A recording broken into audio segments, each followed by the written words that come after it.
e mostrar para vocês que a igreja não vai estar sobre a terra no período da grande tribulação. Amém? Vou mostrar isso no próprio livro do Apocalipse, que a igreja não está aqui. Com um texto muito simples, fácil de entender, porque não vai ser a igreja que vai estar pregando o evangelho aqui na grande tribulação. E qual é a missão da igreja hoje? A missão da igreja é pregar o evangelho, concordam? Ou seja, Jesus disse aos discípulos o quê? Vão pelo mundo e preguem o evangelho, né? Ide por todo mundo e preguem o evangelho. Aqueles que se arrependerem e forem batizados serão salvos, né? Façam discípulos de todas as nações, Jesus disse aos discípulos, aos apóstolos, e estes cumpriram o seu papel, cumpriram o seu chamado, e o evangelho chegou até nós. Hoje, praticamente o mundo inteiro já sabe do evangelho, já sabe de Jesus. E aqueles que não ouviram ainda o evangelho e não sabem de Jesus, olham para os céus e veem e entendem que existe um Criador. Paulo declarou isso em Romanos, né? Aqueles que não creem pela palavra vão crer pelo que está criado. Não há desculpas para os seres humanos neste mundo. E se alguém, em algum lugar longínquo, aonde um missionário não conseguir chegar com a palavra, se esse alguém lá nesse lugar olhar para tudo que está criado e dizer no seu coração, há um Deus todo-poderoso que criou todas estas coisas, eu tenho certeza que Deus criará os meios para que o evangelho chegue até essa pessoa. A gente vê isso em Atos dos Apóstolos, quando Filipe é transladado de um lugar a outro, ou seja, ele é arrebatado daqui, levado para lá, de uma forma sobrenatural, para pregar o evangelho. Então nós vemos ali ilustrações do que Deus faz sobre essa terra. A missão da igreja hoje é pregar o evangelho, e o tempo de pregação do evangelho pela igreja está terminando. O tempo da graça, a era da graça, está para terminar. E então virá o que nós conhecemos pela teologia como o evangelho do reino, e eu vou mostrar esse evangelho do reino para vocês na Bíblia Sagrada, depois que falarmos do arrebatamento. Amém? Todo mundo preparado? Está todo mundo preparado? Então absorvam a palavra de Deus, porque essa palavra é vida para aqueles que creem nela. O Mateus então vai estar assumindo aí. Amém? Posso? Pode. A paz do Senhor, igreja. Amém? Então vamos lá, né? Calma aí. Vai ser um assunto um pouco mais difícil de ser falado. Topa aí. Porque eu quero tentar deixar bem claro para toda a igreja, entendeu? As questões sobre o arrebatamento. Amém? E aí eu andei estudando bastante e vendo muitos textos, muitos versículos que falam sobre o arrebatamento, e eu fiquei gerando várias dúvidas enquanto eu li. Eu acredito que se alguém aqui já leu sobre a questão arrebatamento da igreja, criou-se várias dúvidas. Alguns tiram suas próprias conclusões, mas ainda não há nada tipo concreto de como vai ser realmente esse arrebatamento. A gente tem uma certa visão sobre isso. E a nossa jornada apocalíptica, ela vem já desde sexta-feira, falando sobre todos os acontecimentos. Para quem não estava presente na sexta, nem no sábado, nem hoje de manhã, e está aqui hoje à noite, a gente passou por Mateus 24, e falavam o William e o Luiz sobre o início das dores, e eles citaram sobre guerras, rumores de guerras. O William trouxe todo um estudo que ele fez sobre isso, e apresentou várias guerras que aconteceram no decorrer desta terra, dos anos dessa terra, e chegou-se à Segunda Guerra Mundial, na qual morreram 72 milhões de pessoas. É muita gente, né? 72 milhões de pessoas morreram em guerra, nesta Segunda Guerra Mundial, só nela. Mas se a gente fosse juntar o número de todas as guerras que aconteceram, nossa, é muita gente que morreu. E essas guerras vêm se agravando, e aconteceu, e está acontecendo na Rússia com a Ucrânia, e não para. Luiz também citou sobre os terremotos que estão acontecendo, e cada dia mais vão se agravando sobre a terra.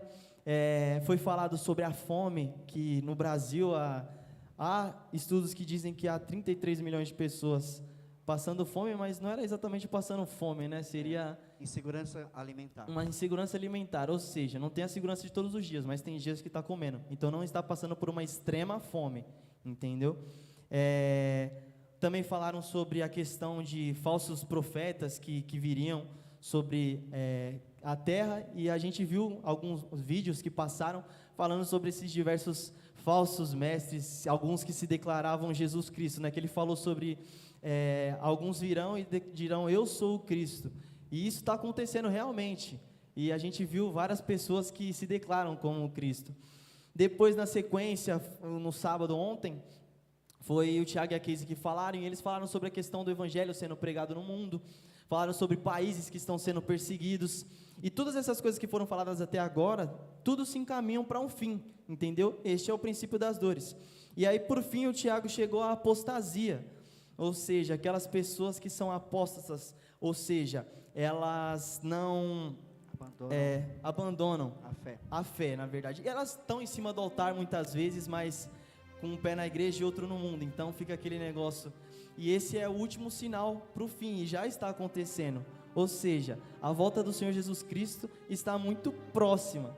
Então é sobre isso que a gente vai falar agora, sobre o arrebatamento. Em que momento que esse arrebatamento vai acontecer? Amém? E eu queria passar 2 vídeos para a igreja antes da gente começar. Se já estiver prontinho aí, vamos ver alguns vídeos em relação ao arrebatamento, para a gente mais ou menos ter uma ideia de como possa ser. Amém? Apaga essas luzes aqui também, ó, fica melhor para ver o vídeo.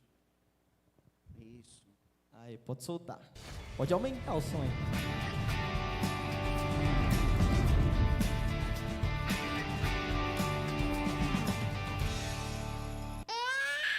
(14 de outubro). Não, vocês me ligaram. Eu estou retornando a sua... eu estava. Sou eu. Isso. Você é a mesma pessoa com quem eu estava falando? Fala sério, eu não tenho nenhum número de protocolo. Quando a mamãe era solteira, aos 20, isso custava centavos. Era só colocar uma moedinha e tudo bem. Mas agora tem que botar uma nota na máquina para pegar um cartão, para botar na outra máquina. Ai, merda! O porão inteiro está inundado. Pois é, a água que vai até o joelho. Aquelas merdas de ginástica do Bento que ele nunca usa. A lavadora e a secadora. Estou numa lavanderia agora. Pode... sei lá, me encaixa às 5. Que horas? 5 e pouco. 5 horas. Eu vou chegar. Merda. Só um minutinho. Olha, tem um botão aí, um botão vermelho. Vi. É um botãozinho bem pequeno. Não chora, amor. Um botãozinho vermelho. Ai, meu Deus. Empurra com uma caneta, sei lá. A tela apagou. Perfeito, vai reiniciar, ok? Olha, eu tô no carro agora. Dá pra fazer uma mamadeira? Eu vou chegar em casa em...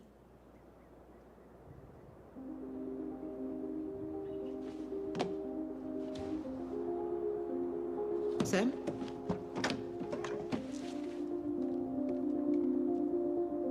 Sam? Sam? Sam? Sam? Papai!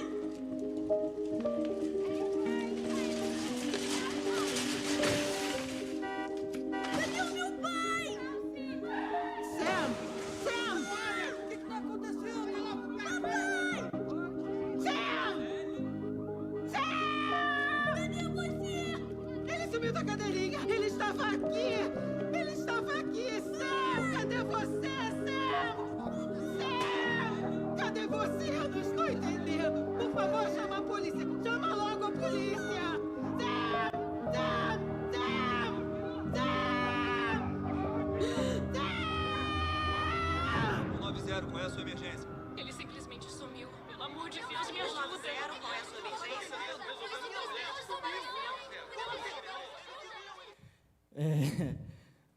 Se a gente parar para pensar, né, dá um certo medinho, né? A gente fica, meu Deus, se eu ficar, como é que será que vai ser? E essa, é alguma situação que dá para a gente só imaginar como possa ser o arrebatamento num dia a dia qualquer, entendeu? Ou seja, a mulher estava lá na lavanderia fazendo lavando as suas roupas e simplesmente voltou ao carro, seu filho desapareceu, o pai do outro menino desapareceu, um carro bateu lá atrás, provavelmente a pessoa do carro deve ter desaparecido também. E no final, várias ligações à polícia falando sobre várias pessoas que desapareceram e não sabem o que aconteceu. E isso é uma das coisas que pode acontecer, entendeu? Que eu acredito que vai acontecer, na verdade. Sim. Amém? Passa o próximo vídeo agora.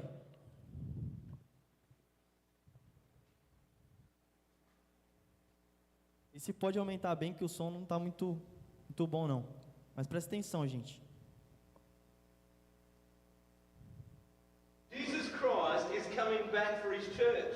The Bible says in Matthew chapter 24, verse 42, "Watch therefore, for you do not know the hour your Lord is coming."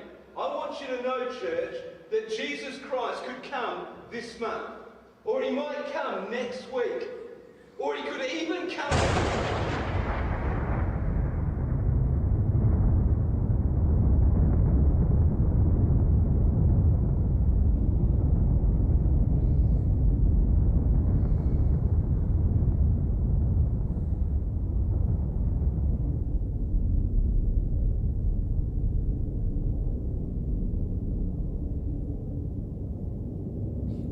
Amém? É isso. Eu lembro da primeira vez que eu vi esse vídeo. Pode acender as luzes. A última vez que eu vi esse vídeo eu era uma criança.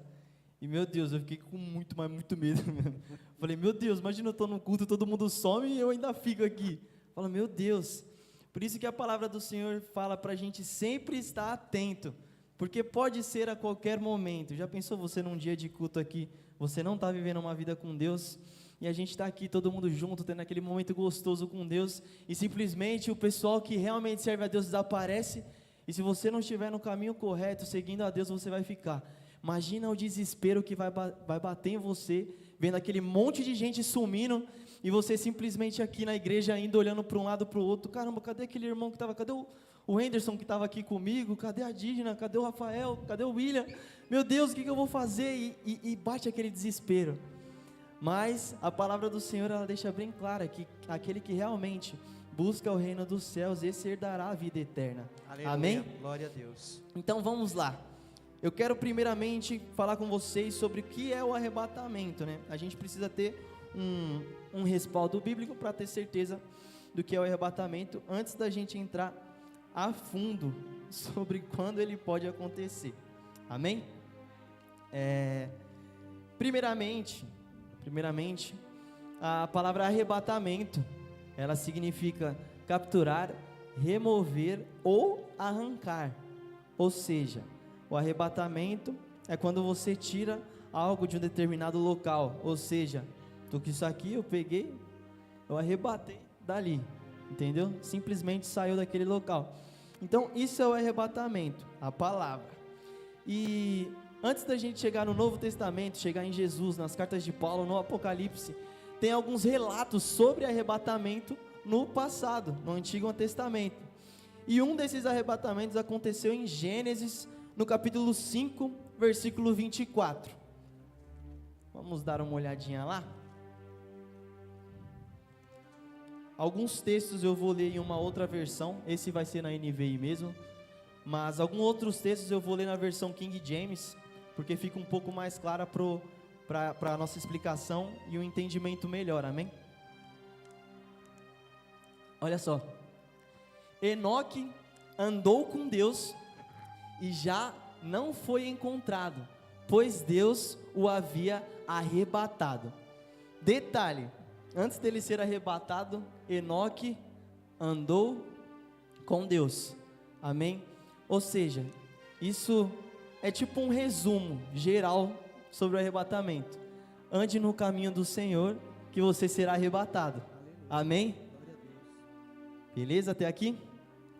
Outra pessoa também foi arrebatada no Antigo Testamento, e essa pessoa foi Elias. Vamos ver lá em 2 Reis, no capítulo 2, versículo 11, para a gente dar uma olhadinha. Só estou fazendo um breve comentário aqui sobre acontecimentos de arrebatamento no passado. De repente, enquanto caminhavam e conversavam, apareceu um carro de fogo e puxado por cavalos de fogo que os separou, e Elias foi levado aos céus num redemoinho. Mais para frente vai falar que Eliseu não viu nunca mais o Elias, ou seja, Elias foi arrebatado aos céus. Então, Enoque e Elias foram duas pessoas que não passaram pela morte. Eles foram arrebatados antes. E se você vê a vida deles, era realmente... Enoque não vai relatar praticamente nada sobre a vida dele, mas o detalhe de andou com Deus, já dá para entender que Enoque ele realmente tinha uma vida com Deus, e por isso ele foi arrebatado. E aí vem Elias, a gente vê toda a trajetória de Elias e vê que ele realmente era um servo de Deus, e Deus vai e o arrebata também. Quer falar alguma coisa, pai? Ah, detalhe aqui, se eu me embolar em alguma coisa, tá? O meu pai ele vai dar uma ajudinha aqui, porque não é um assunto muito fácil de falar, entendeu? Aí, se alguma coisa eu falar assim, ele vai me corrigir, tá? Pode falar, tá? Fica à vontade. Qualquer coisa, se eu não deixar algo claro também, se você não sentir que eu não deixei algo claro, você já complementa, só para deixar bem claro para a igreja entender de verdade aqui. Amém? Beleza, agora a gente vai lá para o Novo Testamento, ver alguns relatos, alguns fatos sobre arrebatamento. E tem um texto que eu achei muito interessante, que eu só queria jogar assim na mente de vocês para ver se vocês conseguem associar alguma coisa. Que ele está em João, no Evangelho de João, no capítulo 11, versículo 25 e 26. Esse eu vou fazer a leitura na King James. Tem alguma outra versão no Data Show que se aproxima da King James? Pode colocar a corrigida, né? A CF. Vamos lá.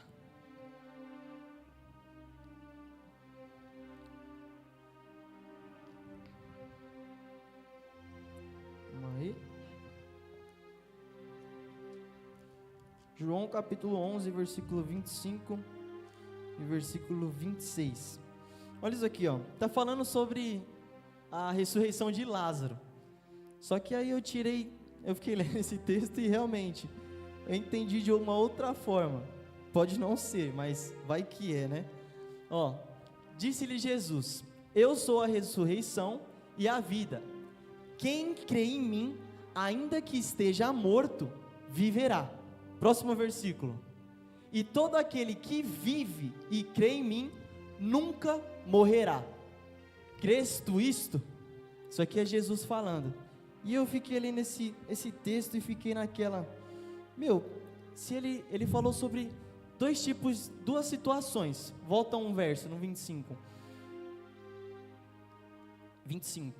Ele pega e fala assim: eu sou a ressurreição e a vida. Quem crê em mim, ainda que esteja morto, viverá. Ele fala sobre uma primeira situação: mesmo que esteja morto, viverá. Mais para frente a gente vai ver alguns textos sobre ressurreição dos mortos, que isso vai acontecer no arrebatamento.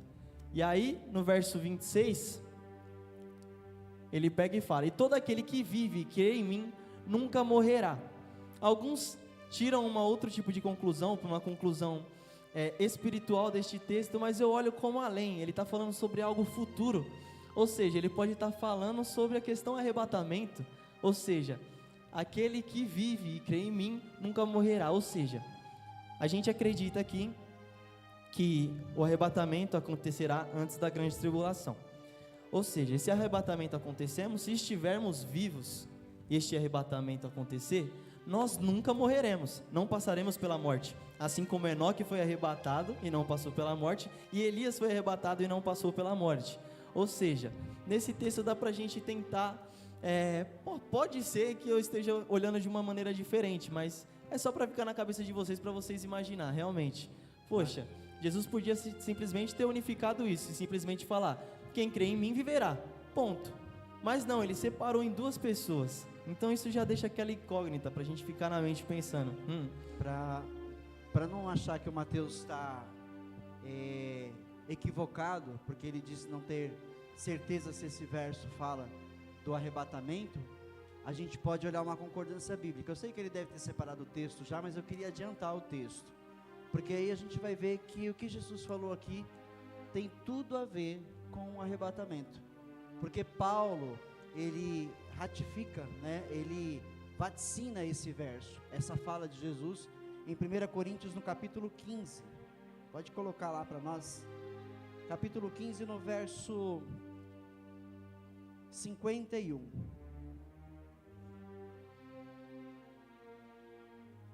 Pode ler, Mateus? Posso. Eis que eu lhes digo um mistério. Nem todos dormiremos, mas todos seremos transformados. Verso 52. Num momento, num abrir e fechar de olhos, ao som da última trombeta. Pois a trombeta soará, os mortos ressuscitarão, incorruptíveis, e nós seremos transformados. E o 53. 53. Pois é necessário que aquilo que é corruptível se revista de incorruptibilidade, e aquilo que é mortal se revista de imortalidade. Tá 54 também ainda fala mais alguma coisa, não Pode fala? falar. 54, para a gente completar esse texto. Quando, porém, o que é corruptível se revestir de incorruptibilidade, e o que é mortal de imortalidade, então se cumprirá a palavra que está escrita: a morte foi destruída pela vitória. Amém?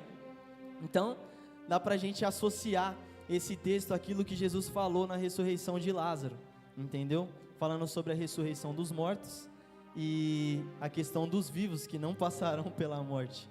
Então, pode estar se referindo a isso. Ou seja, eu acredito que todos aqui que estão aqui acreditam no arrebatamento, mas há pessoas que não acreditam que esse arrebatamento vai acontecer. Só que a gente lendo a palavra de Deus e buscando a palavra de Deus, a gente encontra textos bem claros de que este arrebatamento acontecerá. A gente talvez não saiba realmente o momento, mas que ele vai acontecer, ele vai. Amém? E eu ia já ler isso na sequência, né? Mas como já foi lido, e a gente dá para tirar algumas coisas desses dois textos que foram lidos. Ou seja, os vivos que estiverem vivendo os últimos dias e forem arrebatados, não passarão pela morte, beleza? Isso aqui todo mundo, amém? Para isso aqui? Mas antes dos vivos serem arrebatados, primeiro serão os mortos. Ou seja, não vai ser o nosso arrebatamento primeiro, mas sim ele levará os mortos. E os mortos em Cristo. Os mortos em Cristo, exatamente. Quem morreu crendo no Senhor Jesus Cristo. Terceiro ponto, essa questão do não abrir e não piscar de olhos, dá pra gente tirar a conclusão de que será algo instantâneo. Ou seja, a gente vai piscar e já, nossa, estou no céu. Entendeu? Amém? Todo mundo crê nisso? Amém. Ouviremos o som da última trombeta. A Bíblia vai falar sobre diversas trombetas. E deixa eu ver se eu falo sobre isso aqui agora. Eu vou falar sobre isso aqui agora. Há várias trombetas, se a gente for ler a palavra de Deus, há várias, uma trombeta, entendeu? E a gente, na nossa visão, que eu já vou chegar lá, acredita que essa é a última trombeta para um cristão, entendeu? E quem ficar após o arrebatamento ouvirá muitas outras trombetas de diversas catástrofes, amém? Então, vamos lá. Então, o propósito do arrebatamento quando formos arrebatados, este arrebatamento precisa acontecer para quê? Para adquirirmos novos corpos, amém?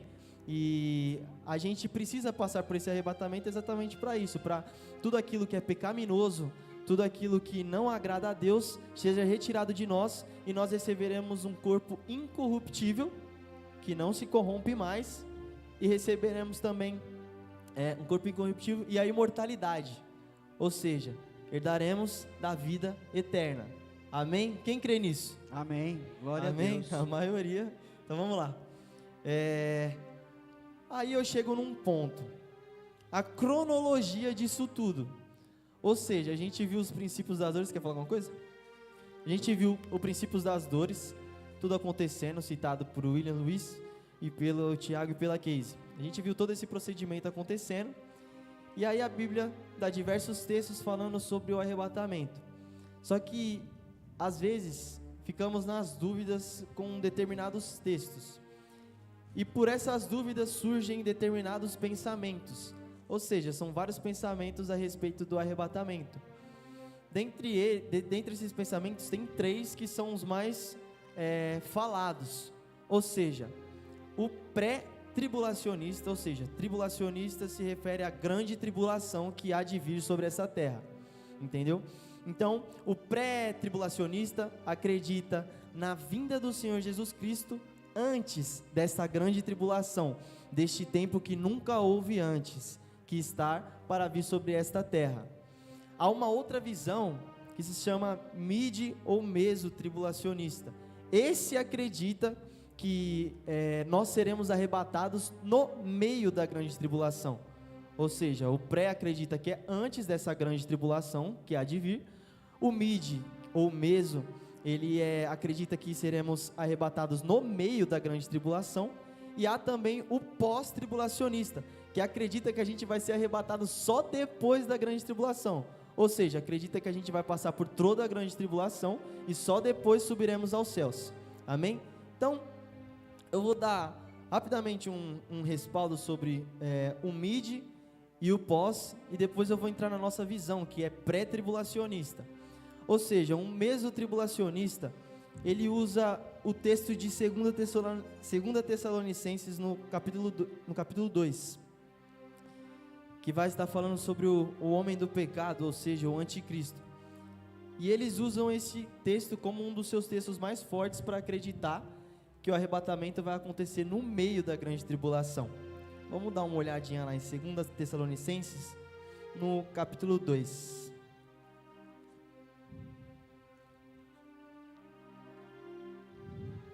É o verso 1, o verso 2 e o verso 3 que a gente vai fazer a leitura.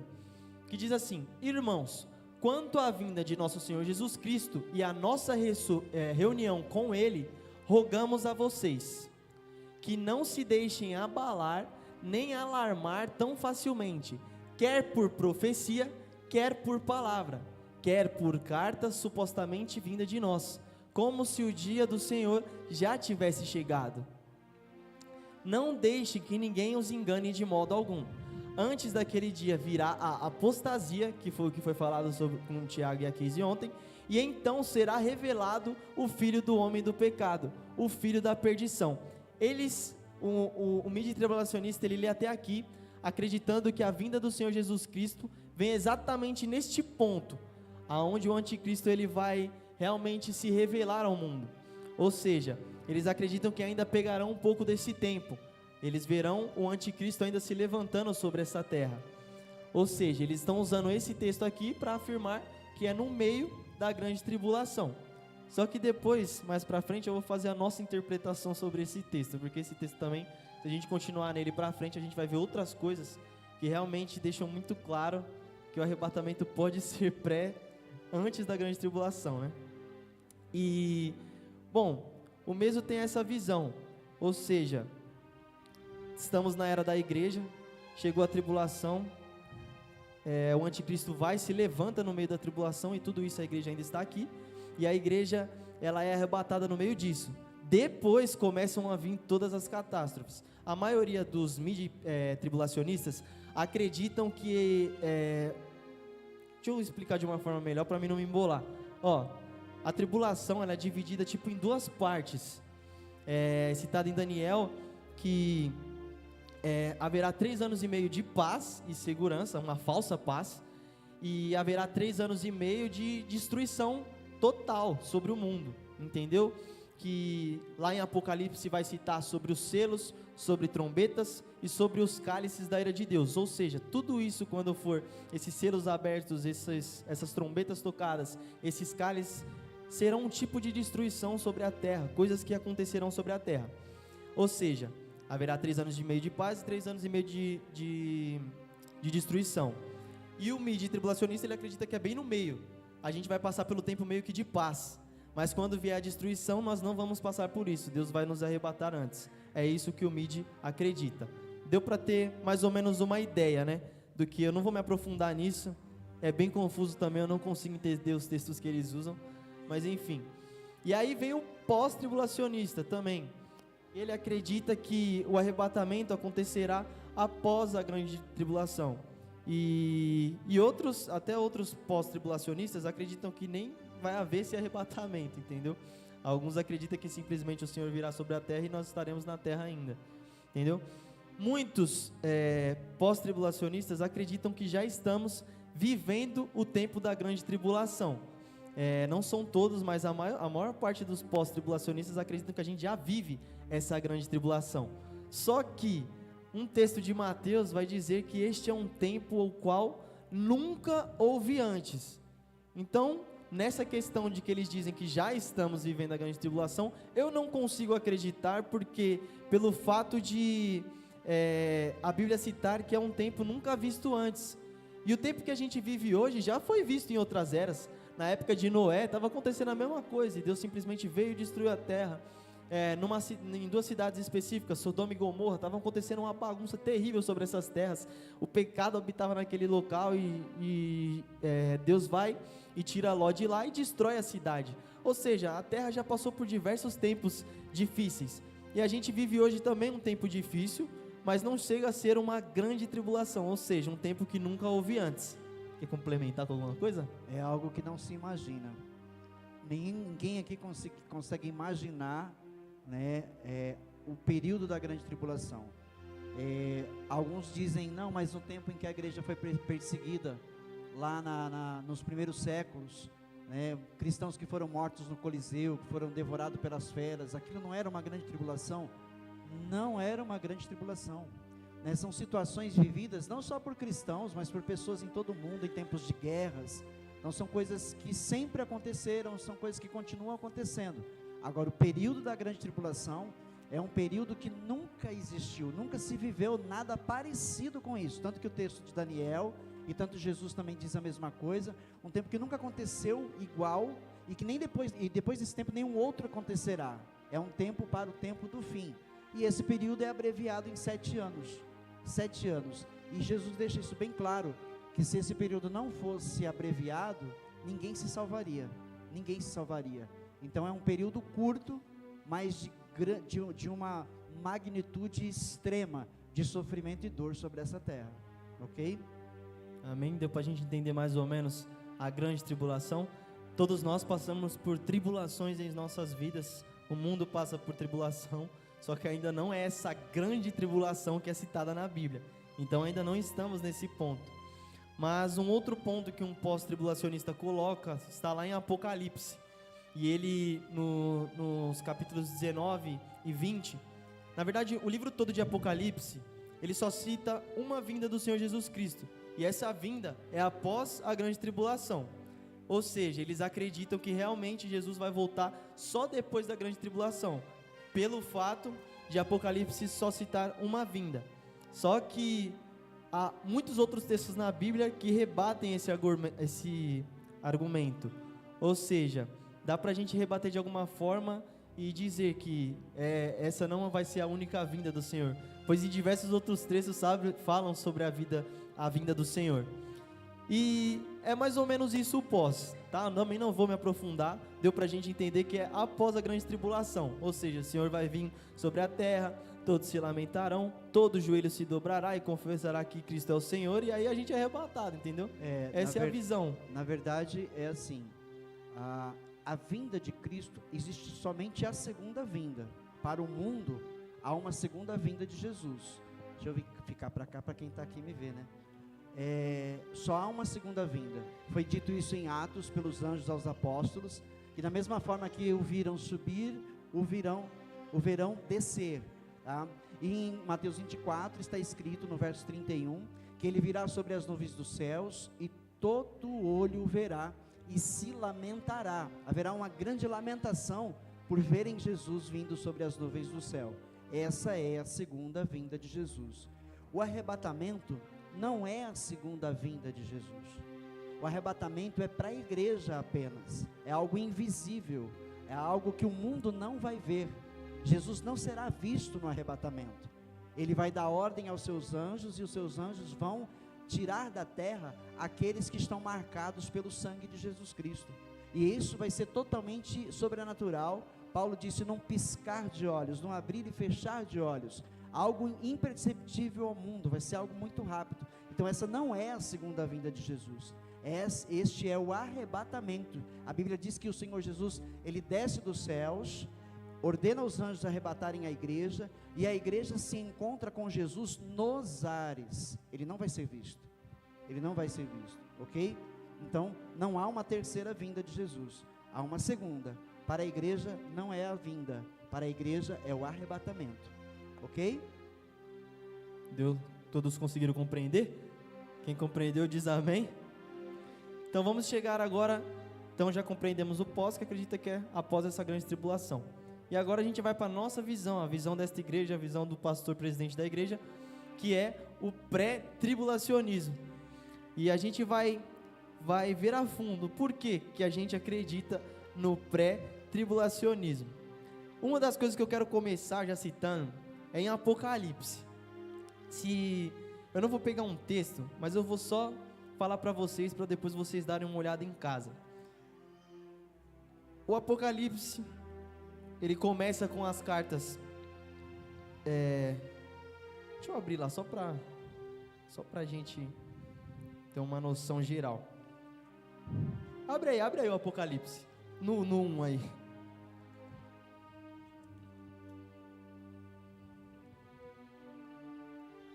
Todo mundo encontrou o Apocalipse? É o último livro da Bíblia. Aí a gente vem em Apocalipse. E aí começa uma introdução de João no capítulo 1. Depois, no capítulo 2, ele começa as cartas para a igreja. Ou seja, João está recebendo algo de Deus e está falando para as igrejas. E aí ele vem para Éfeso, para Esmirna, Pérgamo, Tiatira, mensagem para Sardes, aí vem com a mensagem para Filadélfia e a mensagem para Laodiceia. E após a citação das igrejas, começa o capítulo 4. A partir deste capítulo 4 até o capítulo 19, a igreja não é mencionada mais nenhuma vez no Apocalipse durante esse período. Ou seja, do capítulo 4 ao capítulo 19, a palavra igreja não se encontra mais no Apocalipse. Ou seja, termina falando sobre as cartas, não fala sobre a igreja. Você pode depois pegar em casa, e se você quiser ler o Apocalipse, é muito confuso de entender, mas você não vai ver mais a igreja sendo citada. Isso é uma das coisas que dão forças para o pré-tribulacionismo. Ou seja, O verso 1, né? O verso 1 do capítulo 4 é muito interessante, porque o Mateus falou sobre o arrebatamento ser anunciado com uma trombeta, o som de uma trombeta.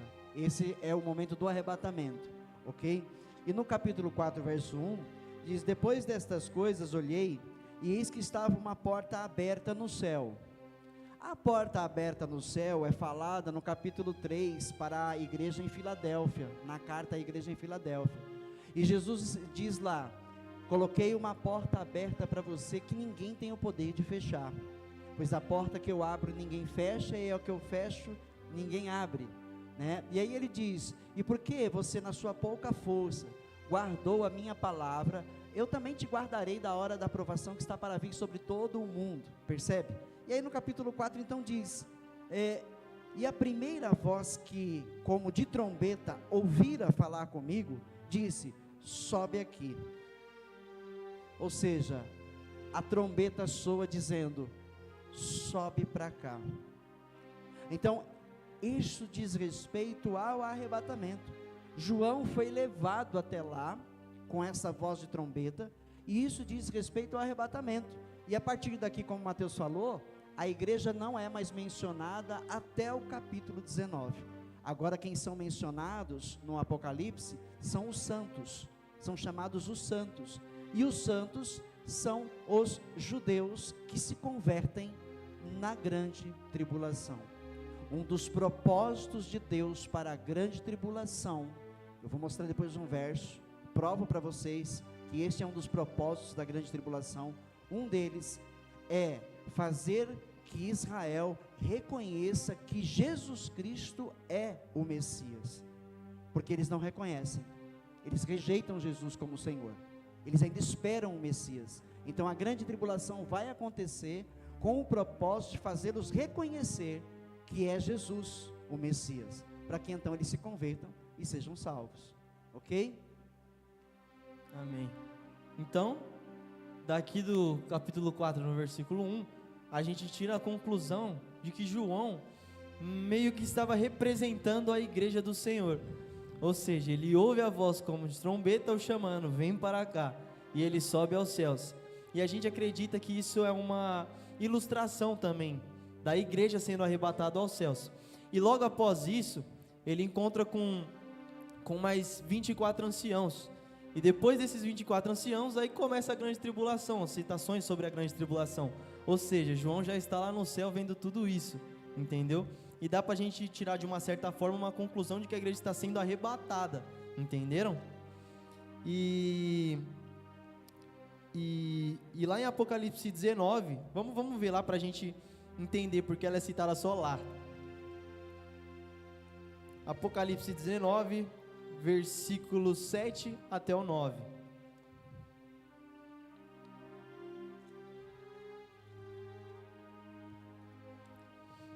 E diz assim: regozijem-nos, vamos alegrar-nos e dar-lhe glória, pois chegou a hora do casamento do Cordeiro, e a sua noiva já se aprontou. Quem é a noiva de Cristo? A igreja. É a igreja. E é neste momento que ela volta a ser citada. Ou seja, já passou toda a grande tribulação e a igreja volta a ser citada só no capítulo 19 de Apocalipse, após a grande tribulação, que é nas bodas do Cordeiro, no seu casamento entre o Cristo e a noiva. Conseguiram captar isso? Glória a Deus. A igreja não foi citada depois que João subiu aos céus, não foi mais citada, e ela só é citada novamente no capítulo 19, nas bodas do Cordeiro, como a noiva. Amém? Uma outra coisa que eu quero falar, meu pai já até citou um pouco, sobre os 144 mil judeus. Vamos ver o texto. Você tem um pouquinho de manhã, né? Uhum. E um pouquinho agora também. Foi? Foi.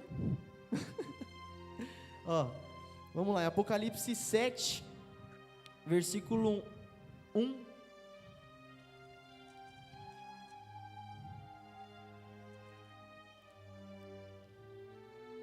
Diz assim: depois disso vi 4 anjos em pé nos 4 cantos da terra, retendo os 4 ventos para impedir que qualquer vento soprasse na terra, no mar ou em qualquer árvore. Próximo. Então vi outro anjo subindo do oriente, tendo o selo do Deus vivo. Ele bradou em alta voz aos 4 anjos a quem havia sido dado poder para danificar a terra e o mar. Não danifiquem nem a terra, nem o mar, nem as árvores, até que selemos as testas dos servos de nosso Deus. Ou seja, no meio da grande tribulação, 144 mil judeus serão selados em suas testas. No verso 4.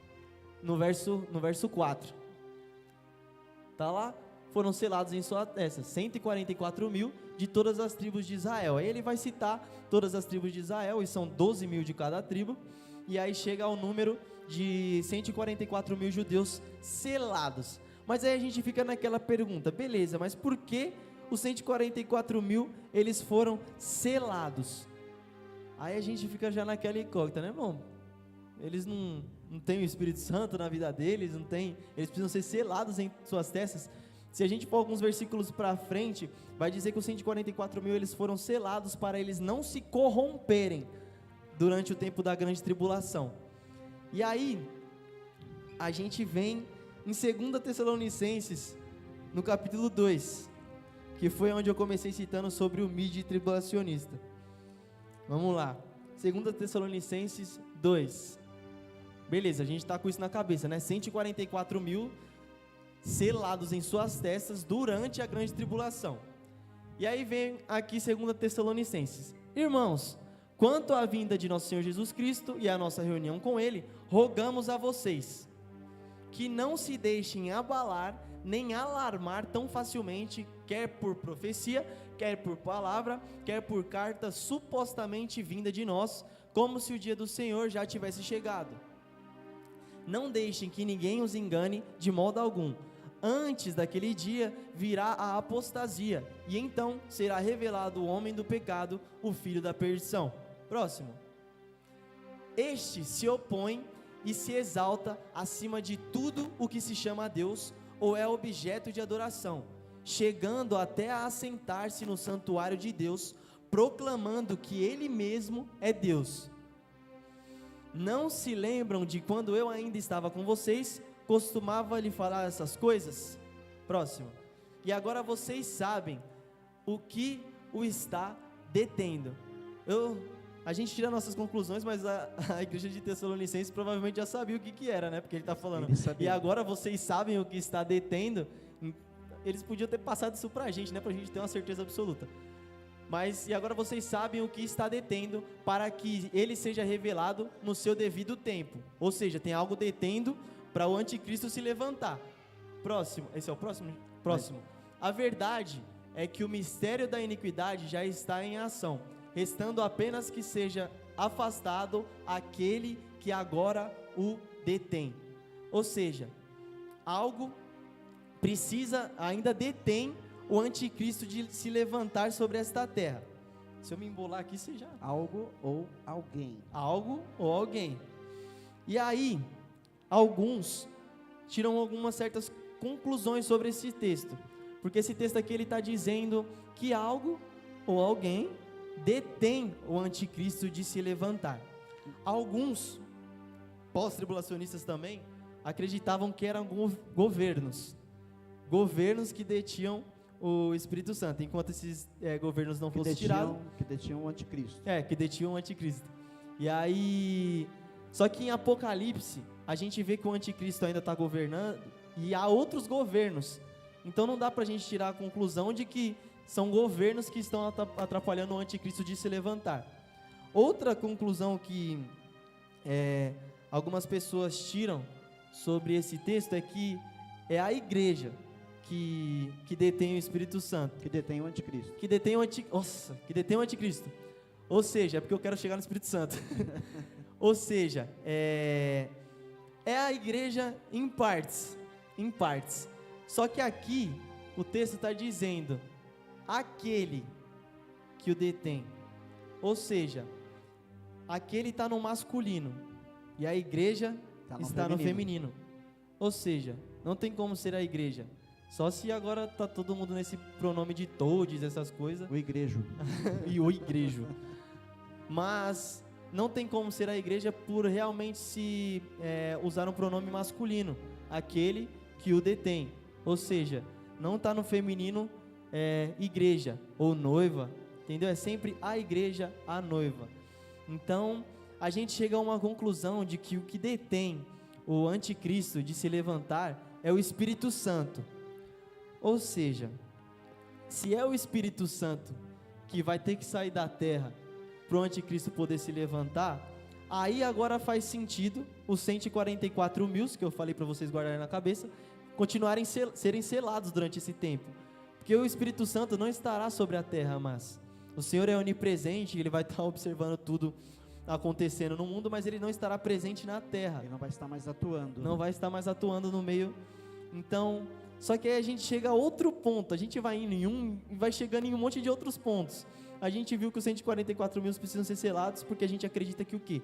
Que o Espírito Santo ainda detém, mas ele vai ser retirado da terra para que o anticristo possa governar, entendeu? Então, aí vem os 144 mil selados. Só que o que acontece? O Espírito Santo vai sair da terra sem a igreja? Será que isso seria possível? O Espírito Santo deixar a gente ficar aqui sozinho na terra? Ou seja, a gente acredita que o Espírito Santo vai ser que esse versículo está se referindo ao Espírito Santo, e que quando ele for retirado, junto com a igreja, aí sim o anticristo se levantará. Então a gente tira a conclusão que isso tem que ser antes da grande tribulação. Para o anticristo se levantar, tem que ser antes da grande tribulação. E aí, pode falar. Porque a grande tribulação é justamente presidida pelo anticristo. Ou seja, o Espírito Santo vai estar presente aqui. Se ele estiver presente aqui, não tem muito o que o Satanás fazer sobre a terra. A igreja é um impedimento para Satanás. Tanto que o diabo trabalha contra a igreja, né? E quando o Espírito Santo deixar o planeta, a igreja vai com ele. Porque o Senhor Jesus disse que não nos deixaria mais órfãos. Lembram disso? Em João, não vos deixarei órfãos. Tem até outro texto aqui, ó, em João 14, que não é esse, mas também vai se referir ao Espírito Santo. João 14, versículo 16 e o versículo 17, que vai estar falando sobre o Espírito Santo. Olha isso aqui. Eu pedirei ao Pai, e Ele lhes dará outro conselheiro ou consolador, que é o Espírito Santo, para estar com vocês para sempre. Ou seja, se o Espírito Santo for retirado da terra, aí já cai por terra a palavra do próprio Deus que fala que... Se a igreja vai ficar, né? Exatamente. Se a igreja vai ficar e vai separar do Espírito Santo, sendo que o Espírito Santo vai estar com a gente para sempre. Ou seja, se é o Espírito Santo que realmente está detendo o anticristo, um dia ele vai precisar ser retirado.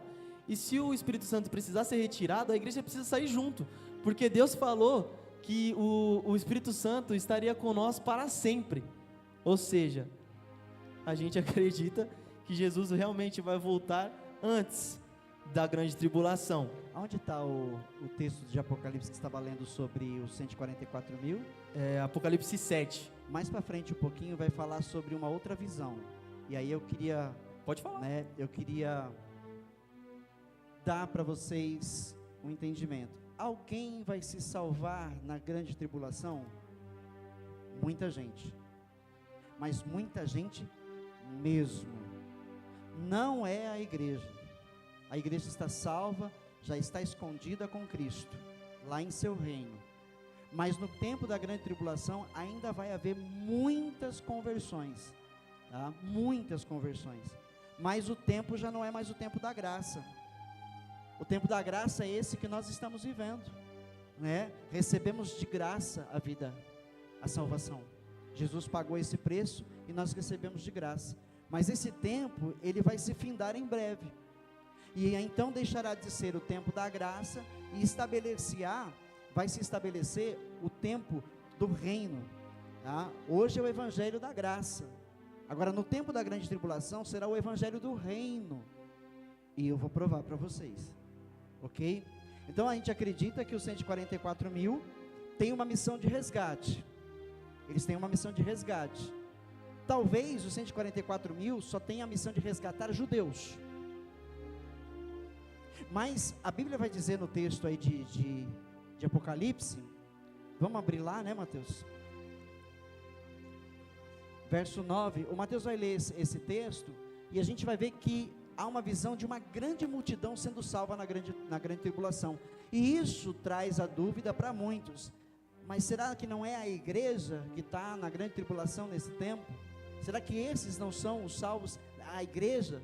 Eu vou mostrar para vocês que não, a igreja não está aqui na terra. Apocalipse capítulo 7, versículo 9. Depois de eu ler esse texto, você pula pro 13, tá? Depois do 9 você pula pro 13. Depois disso olhei, e diante de mim estava uma grande multidão que ninguém podia contar, de todas as nações, tribos, povos e línguas, em pé diante do trono e do Cordeiro, com vestes brancas e segurando palmas. Vamos para o 13. Então um dos anciãos me perguntou para João: quem são estes que estão vestidos de branco e de onde vieram? Respondi: Senhor, tu sabes. E aí ele disse: estes são os que vieram da grande tribulação e lavaram as suas vestes e as alvejaram no sangue do Cordeiro. Lê mais um. Por isso, eles estão diante do trono de Deus e o servem dia e noite em seu santuário. E aquele que está assentado no trono estenderá sobre eles o seu tabernáculo. Ok? Então vê que são povos de todas as línguas, tribos e nações que serão salvas na grande tribulação. Mas não é a igreja que está ali. Alguém pregou o evangelho para elas, porque não há como haver salvação sem a pregação do evangelho. As pessoas só podem ser salvas pelo nome de Jesus. Não há outro modo, não há outro método para a salvação que não seja pelo nome de Jesus Cristo. Entenderam? Está escrito que somente por este nome pode um ser humano ser salvo. Mas a igreja não está aqui. E a missão de pregar o evangelho hoje de quem é? É da igreja. Mas ela não vai estar aqui, pastor, mas se essas pessoas vão ser salvas, quem que vai pregar para elas? Aí poderíamos dizer os 144 mil, mas é um número tão grande de pessoas, porque o João fala, é um número que não dá para contar. Então como só 144 mil poderão pregar para tanta gente? Então certamente que os 144 mil vêm em missão de resgate judaico, do povo de Deus, chamados judeus, que vão se converter aí, entenderam?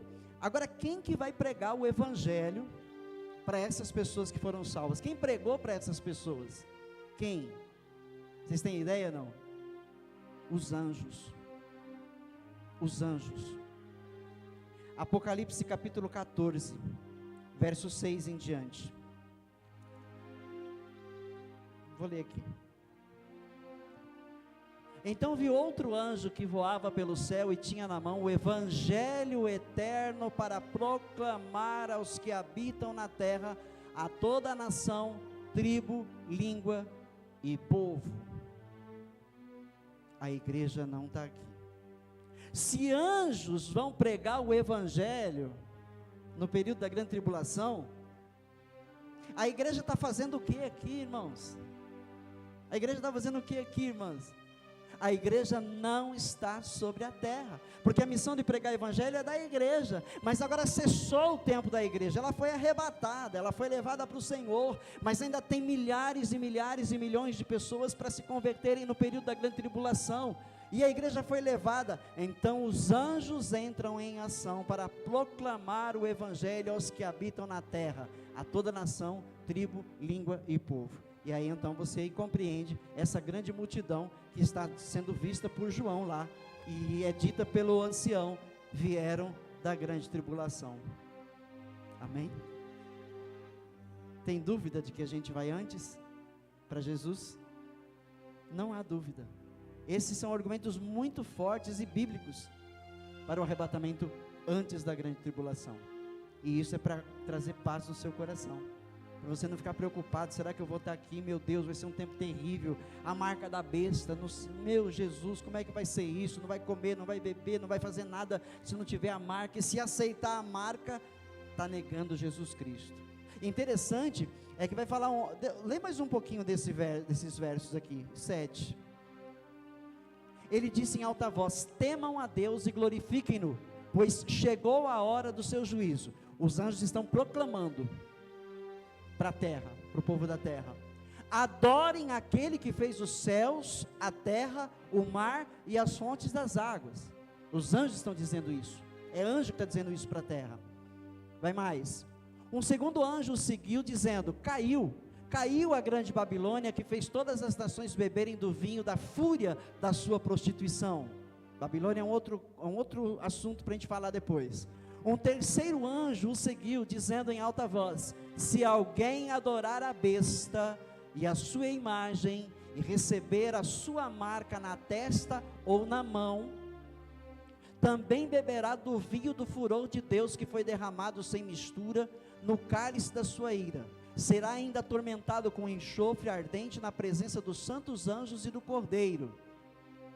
E a fumaça do tormento de tais pessoas sobe para todos sempre, para todos os que adoram a besta e a sua imagem, e para quem recebe a marca do seu nome, não há descanso dia e noite. Até o 13, vamos lá.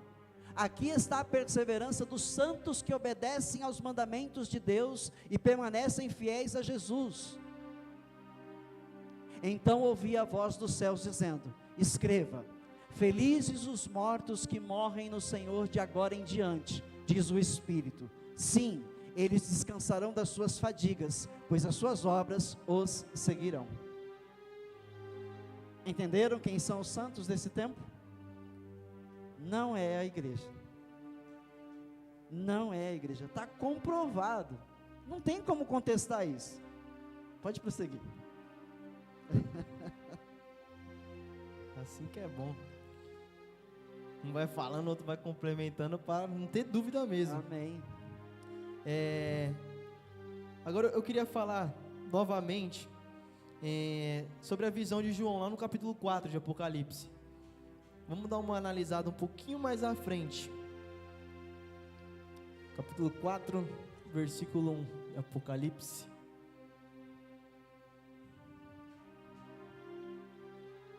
Diz assim, ó. Vamos fazer a leitura novamente, João falando. Depois dessas coisas, olhei diante de mim e estava uma porta aberta no céu. A voz que eu tinha ouvido no princípio, falando comigo como trombeta, disse, suba para cá e lhe mostrarei o que deve acontecer depois dessas coisas. Imediatamente me vi tomado pelo Espírito. Arrebatado, na minha tradução diz. Diz arrebatado? Arrebatado. Nossa, interessante. Imediatamente me vi arrebatado pelo Espírito. e diante de mim estava um trono no céu, e nele estava sentado alguém. Aquele que estava sentado era de aspecto semelhante a jaspe e a sardônio, um arco-íris parecendo uma esmeralda, circundava o trono, ao redor do qual estavam outros 24 tronos, e assentado neles havia 24 anciãos. Eles estavam vestidos de branco e na cabeça tinham coroas de ouro. Este é o ponto. Eles estavam vestidos de branco e na cabeça tinham coroas de ouro. Lá em 2 Coríntios, eu acho que é em 2 Coríntios 5:10, vamos lá, fica com isso aqui na cabeça. João subiu para o céu e antes da grande tribulação ele está vendo isso aqui, que tinham 24 anciãos vestidos de branco, usando coroas. E aí a gente vai em 2 Coríntios 5:10, pois todos nós devemos comparecer perante ao tribunal de Cristo, para que cada um receba de acordo com as obras praticadas, por meio do corpo, quer sejam boas, quer sejam más. Deixa eu ver o 11. E uma vez que conhecemos o temor ao Senhor, procuramos persuadir os homens, e que somos esse manifesto de Deus, esperamos. Tem um outro versículo que vai falar sobre coroas, né? Mas é exatamente esse antes, volta aqui no 5:10. Ou seja, algumas dessas coroas serão recebidas após passarmos por todas essas situações aqui de obras. Ou seja, a gente passará pelo tribunal de Cristo, e aí a gente vai ver as nossas obras, quer sejam boas, quer sejam más, vão ser todas e vão passar pelo fogo. E está procurando o texto da coroa? Procura aí. Aí, ou seja, como João subiu aos céus e viu esses 24 anciãos já vestidos de branco e usando as suas coroas. Ou seja, provavelmente eles já passaram por esse tribunal e já foram analisadas as suas obras. E aí depois vem a grande tribulação. Só que isso vai acontecer com a gente também. Só que vai ser todo mundo junto nisso aí. Tanto os anciãos quanto nós receberemos essas coroas, pois todos fomos seres humanos nessa terra, e todas as nossas obras más e boas serão passadas pelo fogo. E aí após isso receberemos essas coroas. E dá a entender que João representava a igreja, foi arrebatado aos céus, e os 24 anciãos também representavam a igreja com suas coroas. Já passaram por aquele momento. A gente pode olhar Filipenses 4:1 e vai dar entendimento, né? Um dos 24 anciãos certamente é Paulo, entendem? Ou seja, 12 dos tronos são dos apóstolos, são os 12 apóstolos, tá? Não entra aí o Judas, que foi para o inferno, e não entra o Matias, né? Matias, que foi levantado pelos discípulos para tomar o local, para substituir o lugar de Pedro. Não, porque quem escolheu o 12º apóstolo foi o próprio Jesus, no caminho para Damasco, quando ele chamou Paulo. Então são 12 tronos para os apóstolos. Os outros 12 tronos são para os patriarcas do Velho Testamento, ok? Porque o Evangelho chegou até nós por todos estes homens. Estes foram os mensageiros de Deus para que tudo se cumprisse, para que Jesus viesse e para que o Evangelho estivesse em nossas mãos. Então estes homens vão receber coroas. Eles vão receber coroas. E o que essas coroas representam? E Paulo vai dizer em Filipenses 4:1. Pode ler, Mateus. Portanto, meus irmãos, a quem amo e de quem tenho saudade, vocês que são minha alegria e a minha coroa, permaneçam assim firmes no Senhor, ó amados. A igreja, ou seja, aqueles que o Paulo arrebanhou para Jesus, são a coroa dele, entenderam? Então essas coroas na cabeça dos anciãos é a igreja. Era isso que você ia dizer. Isso, e exatamente, a gente vê essa situação acontecendo antes da grande tribulação. Ou seja, João subiu aos céus, viu os 24 anciãos, as coroas que representavam a igreja também estavam lá, e aí depois veio a grande tribulação. Então dá outro texto que dá a entender para a gente que a gente vai ser arrebatado antes da grande tribulação. Amém? Amém. Fala mais alguma coisa? Pode prosseguir. Bom, esse aqui eu vou precisar da ajuda do meu pai. Um dos outros motivos é que a igreja, ela não tem a gente olha na Bíblia assim e a gente não vê uma direção de Deus para nós durante a grande tribulação. Ou seja, em nenhum momento na Bíblia fala para nós cristãos, não judeus. Ela fala para nós, não dá nenhum respaldo para a gente, como a gente lidar com as situações da grande tribulação. Mas para os judeus é colocado algo. Aí a gente vai lá em Mateus capítulo 24, eu acho que é no versículo 13 para frente.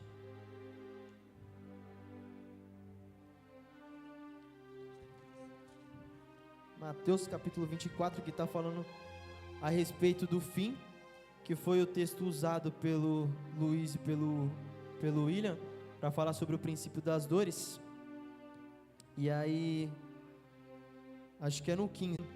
É porque a gente não vai entrar hoje a fundo sobre Daniel, porque não dá, é muita coisa para falar. Mas lá também dá para a gente tirar muita coisa sobre o pré-tribulacionista. E aí, ele vai falar, e aí isso aqui é Jesus falando, tá?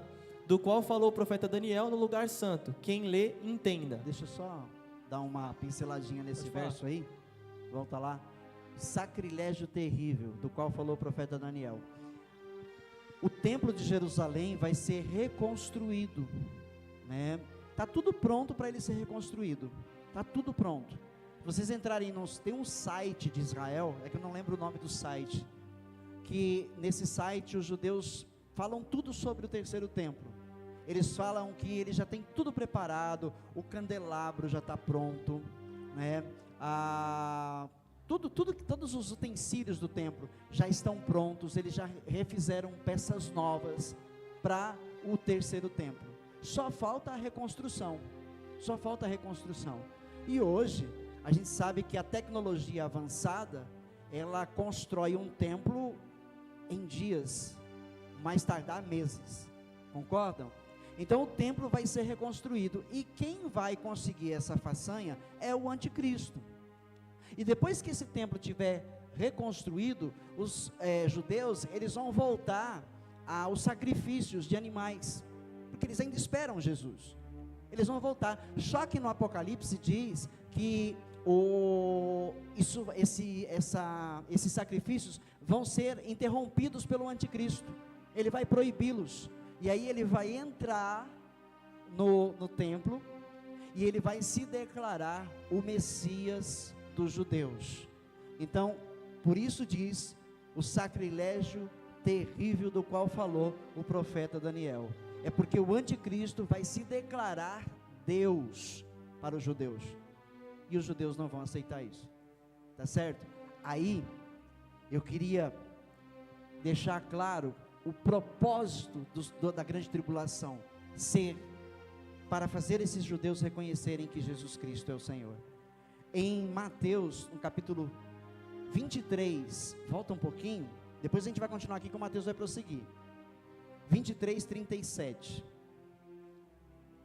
Mateus 23, verso 37.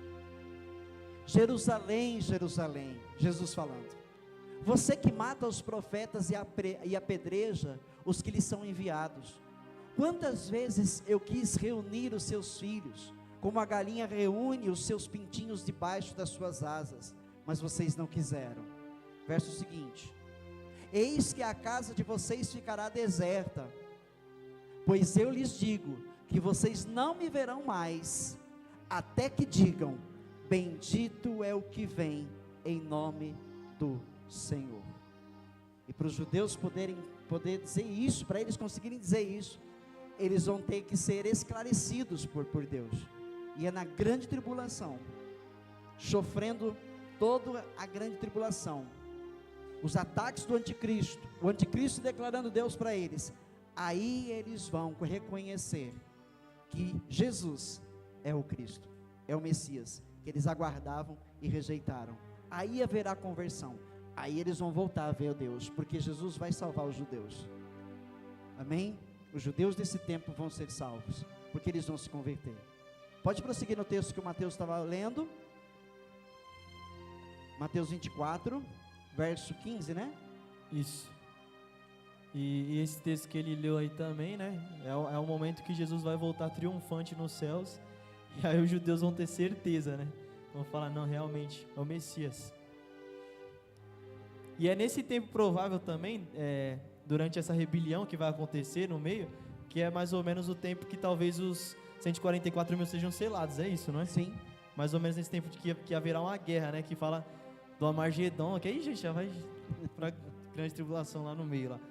Mas enfim, voltando ao 24:15, assim quando vocês verem o sacrilégio terrível, do qual falou o profeta Daniel, no lugar santo, quem lê, entenda. Aí aqui, ele está falando, nesse texto aqui a gente vai ver mais pra frente, que está citando só sobre a Judéia, não fala sobre nenhum outro país, não fala sobre nenhum outro povo, e fala especificamente com os judeus.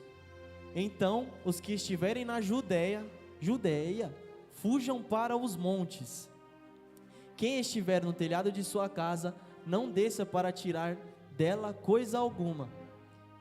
Quem estiver no campo, não volte para pegar o seu manto.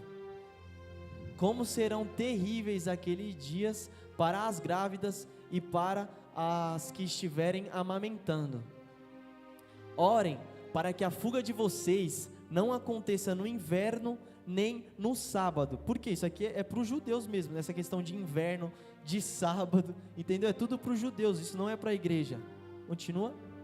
Porque haverá então grande tribulação, como nunca houve desde o princípio do mundo, até agora, nem jamais haverá. Esse aqui é um dos versículos que eu tinha comentado no começo, alguns pós acreditam que realmente a gente já está passando pela grande tribulação, mas olha o que a palavra de Deus está falando, porque haverá então grande tribulação, como nunca houve desde o princípio do mundo até agora.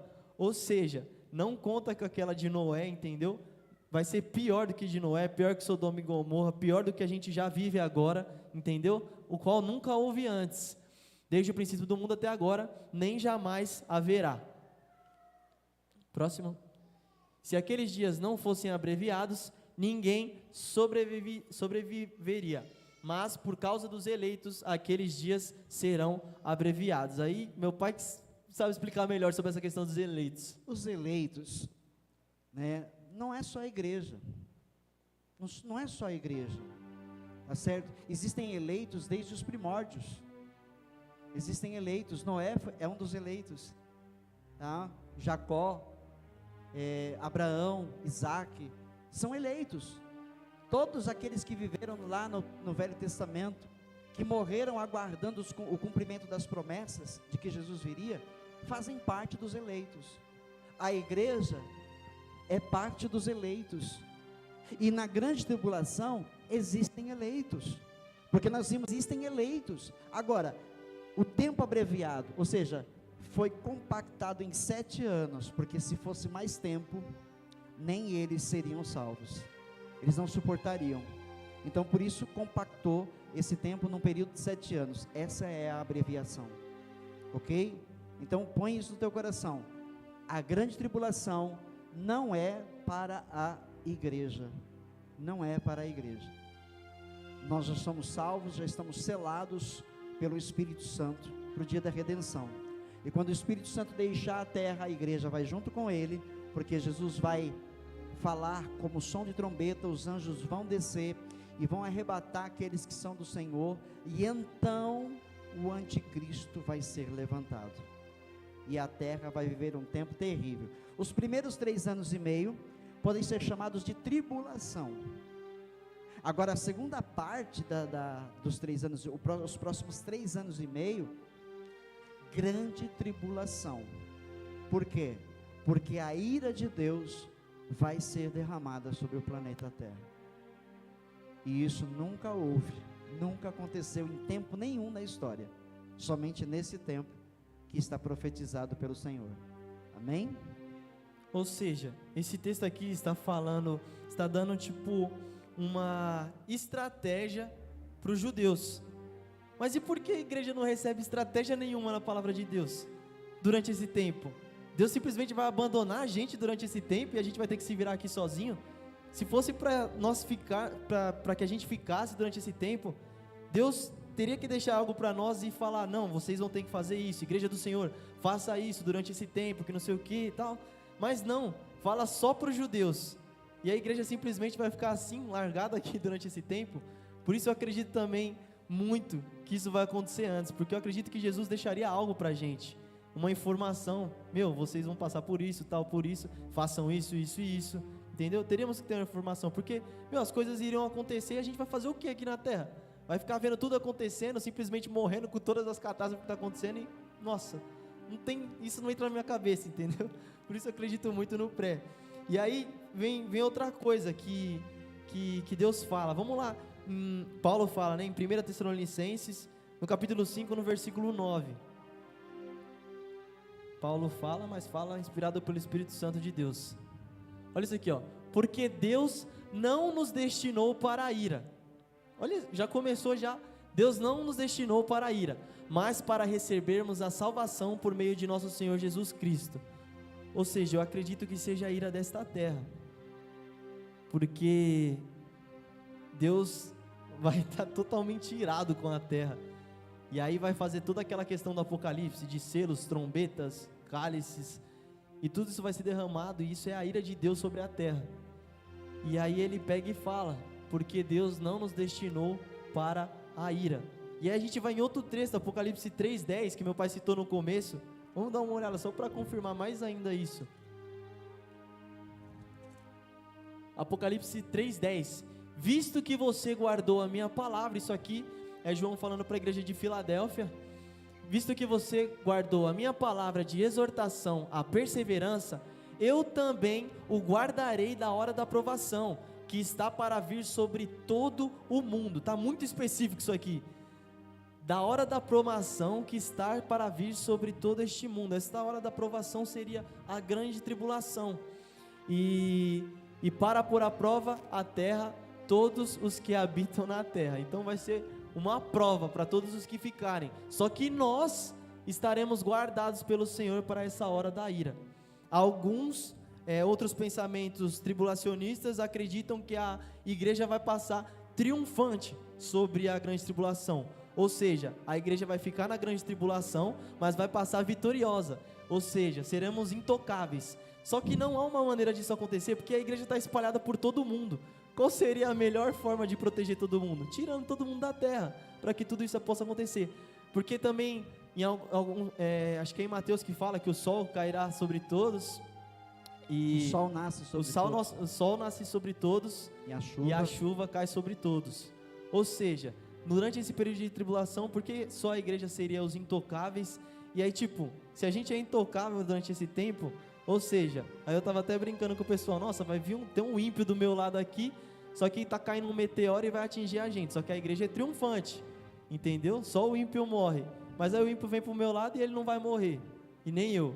Ou seja, sei lá, eu dou um tapa no meteoro, o meteoro volta, ganha superpoder durante a grande tribulação. Então isso não tem muito sentido, essa questão de a igreja passar triunfante pela grande tribulação. Não tem uma explicação muito plausível para isso, para que a igreja realmente passe triunfante sobre isso. Por isso que Deus pega e fala que vai preservar a gente, vai guardar a gente da hora da provação, porque a melhor maneira seria realmente arrebatar a igreja, para que não passássemos por isso. Agora, será que vai ter crente que vai ficar? Crente que vai ficar? É. Lógico. O que vocês acham? O que vocês acham? Vai ter crente que vai ficar? Vai ou não? Por quê? Por quê? Olha o verso 11, a orientação para a igreja. Olha o verso 11, 3:11 de Apocalipse. Venha em breve, retenha o que você tem, para que ninguém tome a tua coroa. O que isso quer dizer? É que você não pode se deixar contaminar pelo mundo outra vez. Nós não podemos nos deixar contaminar pelo mundo outra vez, porque se nós nos contaminarmos com o mundo outra vez, somos candidatos a ficar na grande tribulação, e aí a coisa vai ser bem diferente. Entenderam isso, irmãos? Entenderam? E para dizer outra coisa, a Bíblia não vai existir na grande tribulação, ela vai ser destruída, porque a Bíblia aqui está dito que o anticristo, ele odeia tudo que tem o nome de Deus, tudo que se chama Deus. A Bíblia é um objeto odiado por ele. Então o seu sistema de governo vai destruir a Bíblia Sagrada sobre a face da terra. Ela não vai existir mais. Onde tiver, ela vai ser queimada, ela vai ser tomada, ela vai ser, né, tirada das pessoas e queimada, destruída. Então imagine como vai ser esse período. Eu lembro do filme, o livro de Eli, que tá todo mundo, tipo, dá um entender que o arrebatamento aconteceu nessa história. É um mundo pós-apocalíptico. E todas as Bíblias neste filme foram destruídas na grande tribulação, as Bíblias sendo destruídas e as pessoas que ainda creem que podem ser salvas guardando com a vida a palavra de Deus, para que elas ainda possam continuar firmes, sem desanimar com tudo que está acontecendo. E no final ele, tipo, a Bíblia era em braille ainda, e ele simplesmente perdeu a Bíblia durante a trajetória, mas ele guardou ela inteirinha na cabeça. Ele pôde ler ela e guardar ela inteirinha na cabeça. E depois ele foi para um outro local meio que protegido e foi só ditando para a pessoa ir anotando tudo que está escrito na Bíblia. Como se fosse reescrever a Bíblia. Exatamente. Entenderam? Mas nesse tempo, o Evangelho vai ser pregado, a gente viu, por anjos, para que haja salvação ainda.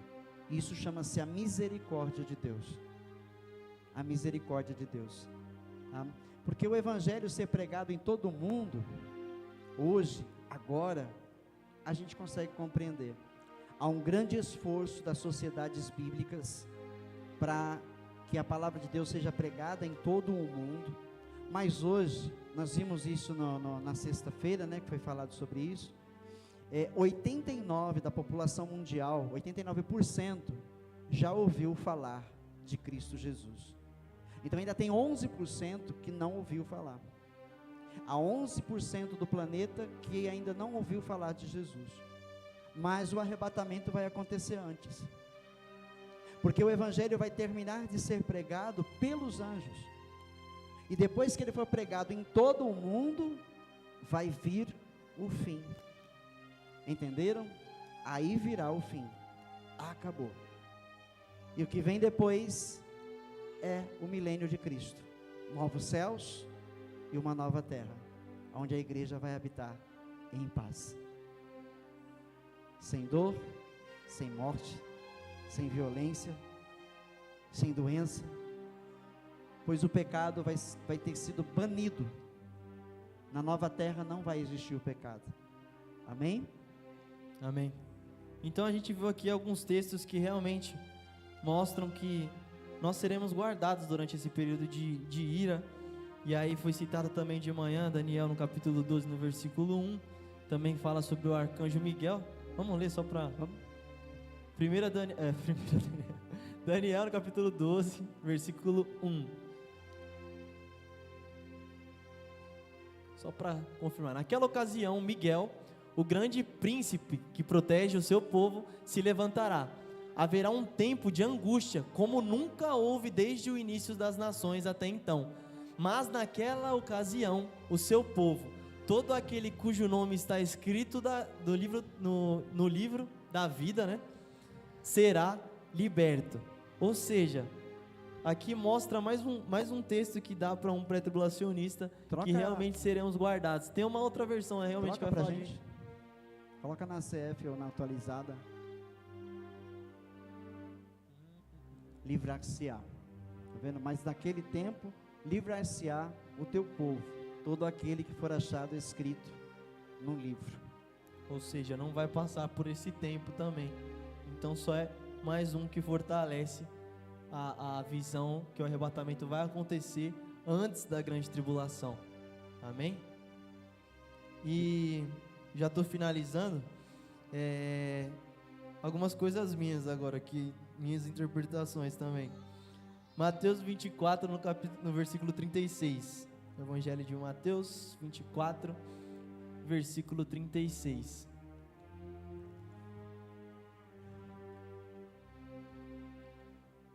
Olha só isso aqui, ó. Quanto o dia e a hora, ninguém sabe, nem os anjos do céu, nem o Filho, senão somente o Pai.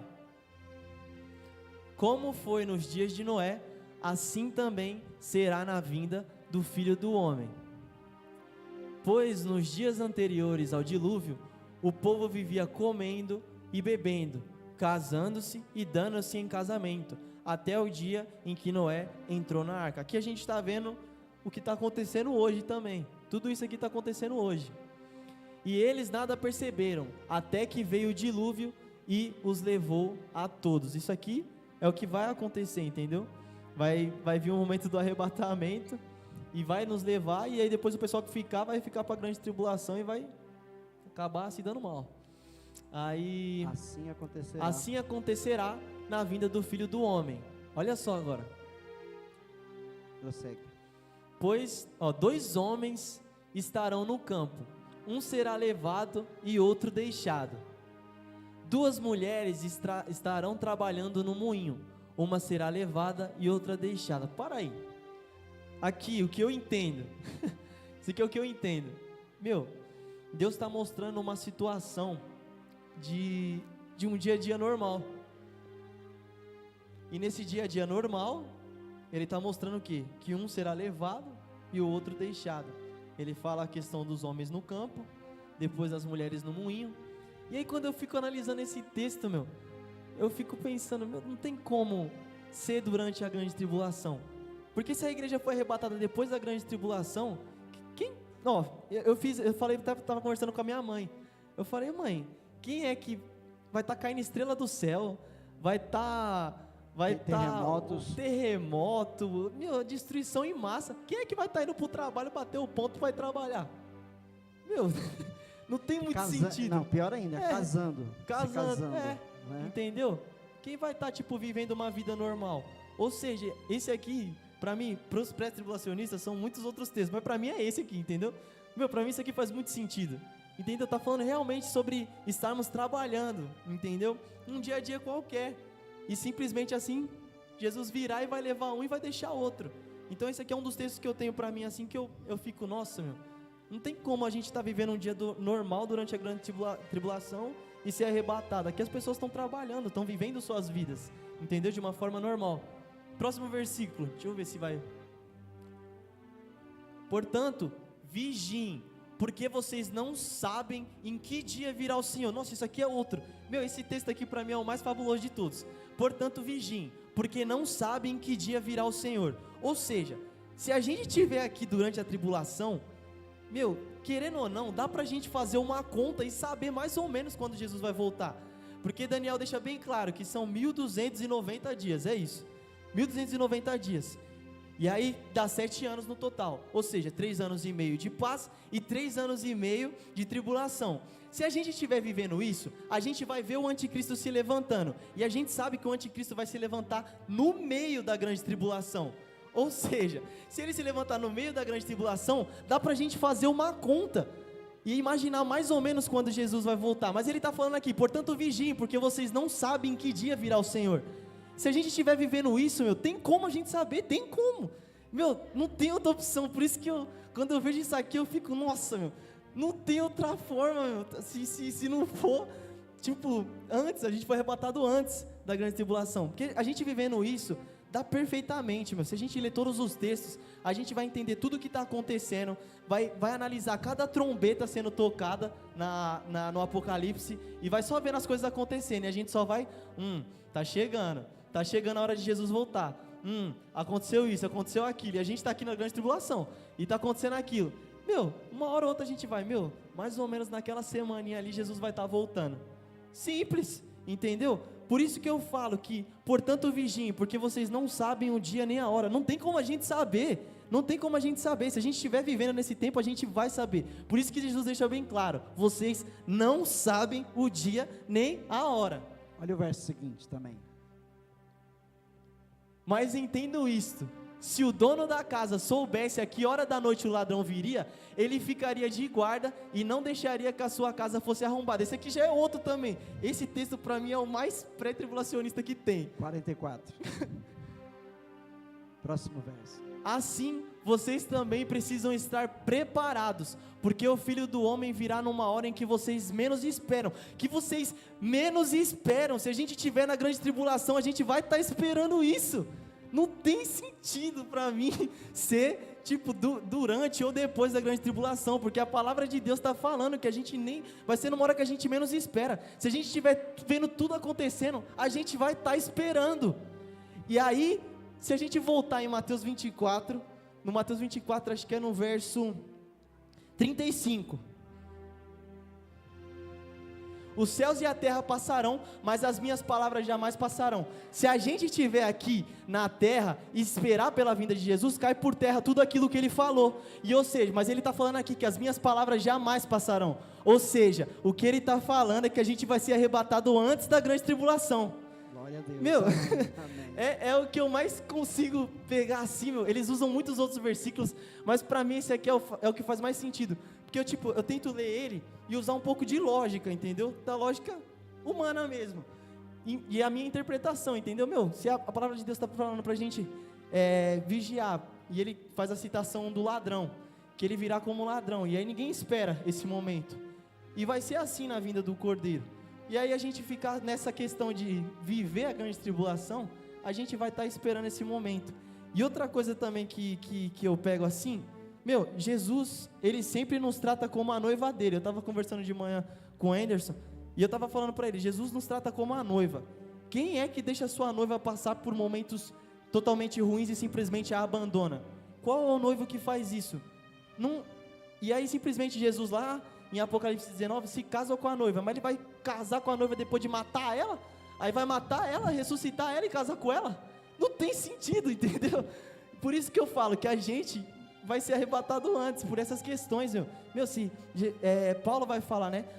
Amem as suas esposas, assim como Cristo amou a igreja. O que Cristo fez? Entregou até a sua vida pela noiva. Por que ele ia agora deixar? Se ele protegeu a noiva, entregando a sua vida, por que ele ia deixar a noiva morrer agora, na grande tribulação? Não tem sentido. Entenderam, gente? Né? Tudo isso é a palavra de Deus. É só a gente querer entender e o Espírito Santo testificar no nosso coração, tá? Então nós temos que estar firmes, viver para Deus de verdade, porque se tem uma coisa que o Senhor não suporta, é um crente que está dividido entre o mundo e a sua palavra. Ele disse que nós não podemos servir a dois senhores, a gente tem que aborrecer um para agradar o outro. Então, para sermos aceitos por Jesus, nós temos que renunciar à nossa vida terrena, renunciar o amor às coisas terrenas, o amor ao dinheiro, para poder fazer a vontade de Deus, nos santificar, amar o nosso próximo, fazer o bem, porque depois que nós somos salvos, obras precisam ser trabalhadas, precisam ser feitas. Depois da salvação, nós temos que demonstrar essas obras para o Senhor.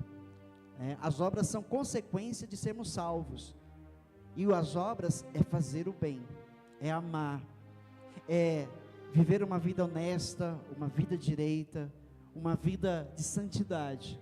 Santidade é estarmos separados do pecado, das coisas que nos levam a pecar, a fazer aquilo que desagrada a Deus. Eu sei que é impossível não pecarmos, mas é possível não vivermos mais em pecado. Entenderam isso? Conseguiu compreender? Viver em pecado é uma coisa, pecar é uma coisa diferente. Viver em pecado, ou seja, é estar envolvido por ele e viver nele. Pecar é um acidente de percurso na vida de um crente. Acontece, mas nós devemos lutar para não pecar mais. A cada dia temos que nos esforçar mais e mais para não pecar, para pecar cada vez menos, e aí quando chegar o grande dia, no momento da transformação, no piscar de olhos, ali a perfeição vai ser nos dada, quando aquilo que é corruptível alcançar o que é incorruptível. É o momento da glorificação, é o momento da manifestação de Jesus Cristo em nós. O mundo aguarda, né?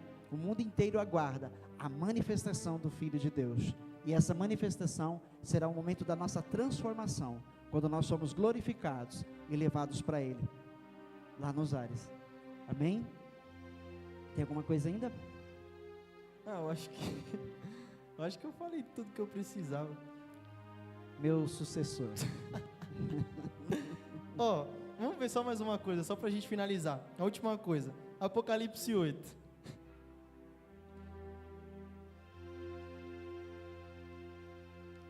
se a gente fosse falar sobre Daniel, então, gente, nossa, nós ia mais... Ó, olha isso aqui, ó. Isso aqui é durante a grande tribulação. Quando ele abriu o 7º selo, houve silêncio nos céus cerca de meia hora. Próximo.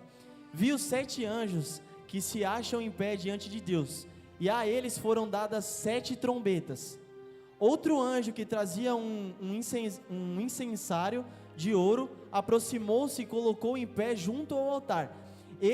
A ele foi dado muito incenso para oferecer com orações de todos os santos sobre o altar de ouro diante do trono. E da mão do anjo subiu diante de Deus a fumaça do incenso com as orações dos santos. Então o anjo pegou o incensário, é isso, né? Incensário. Isso. Encheu-o com fogo do altar e lançou-o sobre a terra. E houve trovões, vozes, relâmpagos e um terremoto. Então os 7 anjos que tinham as 7 trombetas prepararam-se para tocá-las. Olha só, o primeiro anjo tocou a sua trombeta, e granizo e fogo misturado com sangue foram lançados sobre a terra. Foi queimado 1/3 da terra, 1/3 das árvores e toda a relva verde. Próximo. O segundo anjo tocou a sua trombeta, e algo como um grande monte em chamas foi lançado ao mar. 1/3 do mar transformou-se em sangue. Morreu 1/3 das criaturas do mar e foi destruído 1/3 das embarcações.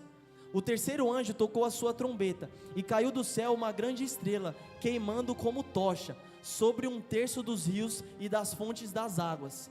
O nome da estrela é Absinto. Tornou-se amargo 1/3 das águas, e muitos morreram pela ação das águas que se tornaram amargas. Só mais um, vai. O quarto anjo tocou a sua trombeta, e foi ferido 1/3 do sol, 1/3 da lua, 1/3 das estrelas, de forma que 1/3 deles escureceu. 1/3 do dia ficou sem luz, e também 1/3 da noite. Meu, eu só quero colocar para vocês isso aqui. Olha o tanto de coisa que está acontecendo durante a grande tribulação. Você acredita mesmo que a igreja vai passar por isso? Por esse monte de coisa aqui? Você acha que Jesus faria isso com a sua noiva? Deixaríamos nós na terra para viver tudo isso? Ver tudo, 1/3 de quase tudo no mundo sendo destruído? Meu, olha tanta coisa que acontece. Fora os selos, fora os cálices da ira de Deus. Meu, se a gente parar para analisar tudo isso, meu, como que a igreja pode estar presente no meio de tudo isso? Não tem como isso acontecer sem o Espírito Santo estar com a gente. E foi o que a gente colocou lá. O que detém o anticristo de se levantar é o Espírito Santo. E ele precisa ser retirado dessa terra. Se ele for retirado dessa terra sem a gente, como é que a gente vai passar por tudo isso? Não tem cabimento uma coisa assim. Entendeu? Eu só queria realmente citar. Depois meu pai futuramente aí vai entrar e falar sobre a grande tribulação. E vocês vão entender muito mais a fundo o que é a grande tribulação. E vão entender e imaginar que a igreja realmente não vai passar por algo assim, entendeu? Acredito muito, muito, muito mesmo nisso, que Deus não nos reservou para esta hora. Amém? Amém? Amém? Glória a Deus. Chegamos ao final. Não vai ser possível a gente abordar mais assuntos do Apocalipse, porque o tempo já não deixa mais. Já são 8h13, 8h14, nosso culto termina às 8h30. E, então, esses minutos agora eu deixo aí para quem queira fazer alguma pergunta. Se alguém tiver alguma pergunta para ser feita, por favor, se eu conseguir responder, eu respondo. Aquilo que eu não conseguir responder, eu digo para você o que eu falei de manhã. Pega um caderninho e escreve a pergunta. E quando chegar no céu, você pergunta para Jesus e ele responde para você. Brincadeira. Quando chegar lá, você não vai precisar perguntar mais nada. Tem alguma pergunta? Não? Se não tiver nenhuma pergunta, a gente vai encerrar. Hoje, a nossa cantina lá é do Ministério Infantil, tá bom? Então, quando terminar o culto, passem pela cantina, comprem lá um lanchinho, umas guloseimas, para abençoar o Ministério Infantil, tá bom? Fala, irmão.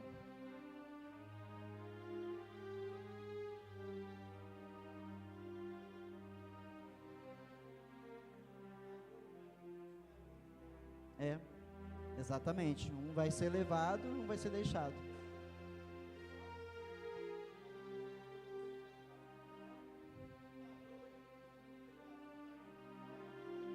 Esse é o arrebatamento, exatamente.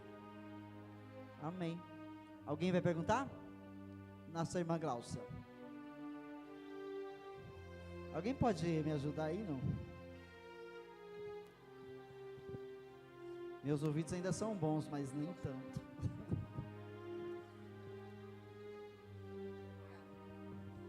Graças a paz. Amém. No primeiro vídeo que o Mateus passou, quando a mãe estava aí, a criança estava chorando e tudo, quando deu assim um preâmbulo geral da cena, tinha uma criança chorando. Eu imaginei. Eu ia perguntar, eu só estava esperando. E aí? O que aconteceu com essa criança? Ó, gente, uma coisa é certa. Os filhos dos ímpios vão ficar na grande tribulação. Tá? Isso é bíblico. A gente vai em Isaías. Isaías é um livro messiânico, né? De profecias messiânicas. E lá nós temos textos, também acho que em Jeremias ou Ezequiel, eu não vou lembrar agora exatamente as referências, mas deixa claro que os filhos dos ímpios vão sofrer a grande tribulação. Tá? Sim, pastor, entendemos, os filhos dos ímpios. Se a criança ficou, entendemos que é filho de... O pai era crente. E aí? Não, mas ali é um filme, ela é só um filme, né? Lá é só um filme. Na hora que passou aquela cena, eu também fiquei, mas por que o menino ficou se o pai foi, né? E ainda mais um menininho. Um menino naquela idade, com certeza, está acompanhando seu pai na igreja, né? Ou seja, os pais estão aqui com seus filhos, a não ser que os filhos aqui estão ouvindo a palavra de Deus e estão fazendo maldades lá fora, né? Mas é porque aquela cena também, ela não é do arrebatamento, tá? Ela é uma série que está acontecendo uma coisa de sumiço de pessoas, mas não é relacionado ao arrebatamento, entendeu? Mas eu só peguei só para uma ilustração, entendeu? Só para ilustrar a pessoa sumindo e o desespero das pessoas. Mas é uma série que não fala sobre arrebatamento, mas as pessoas estavam sumindo. Ok? Agora, os filhos dos ímpios vão ficar. Porque assim, tem lá no Velho Testamento, no Êxodo, tem um povo que resiste a Deus, lembra?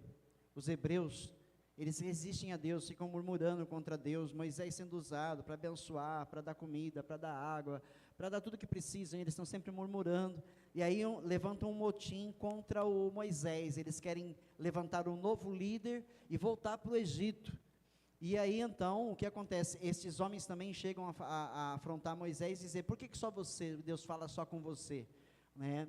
E aí começam aquelas discussões, resumindo, né?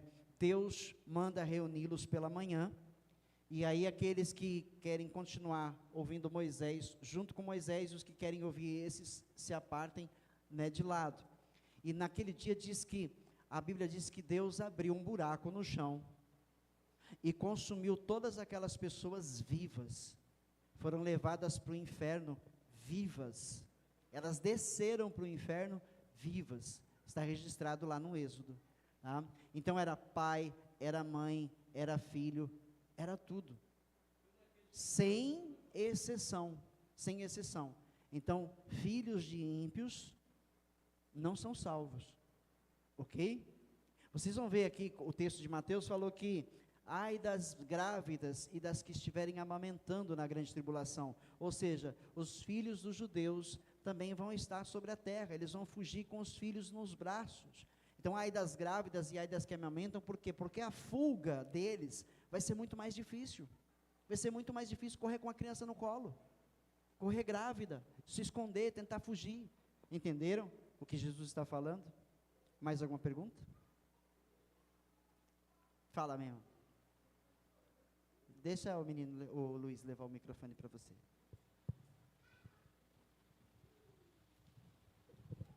Pastor, eu tenho uma pergunta. Quando a gente for para o céu, Jesus vai descer de novo na terra para ver quem vai ser, para ver quem é crente de verdade?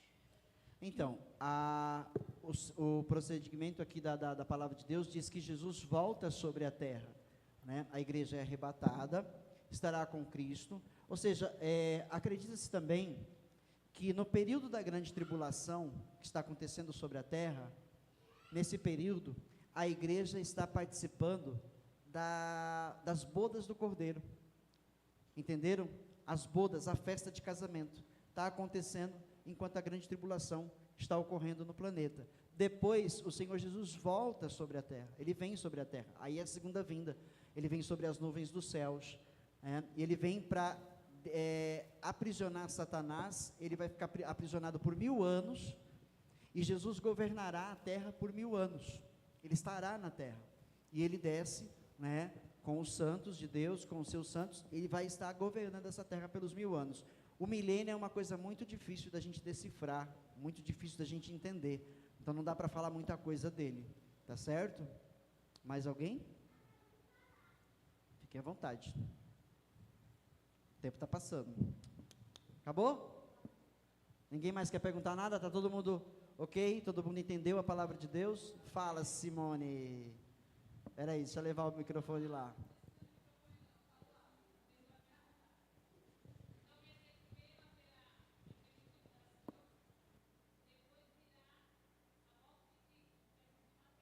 Isso, isso. Jesus volta após a grande tribulação. Isso, exatamente. Mateus capítulo 24, verso 30, né, diz que ele virá sobre as nuvens do céu, e todo olho verá e se lamentará. Se eles vão se lamentar, não tem salvos sobre a terra nesse período. Concorda? Porque vai se lamentar.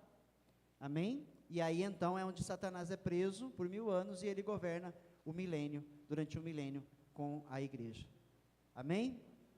Mais alguém? Pode perguntar, não tem problema não. Será que a minha pergunta é relevante? Não tem problema, pode perguntar. Fala. Diga, Vanessa. Diga, Janilton, qual é a pergunta? Do corpo? Leva lá o microfone.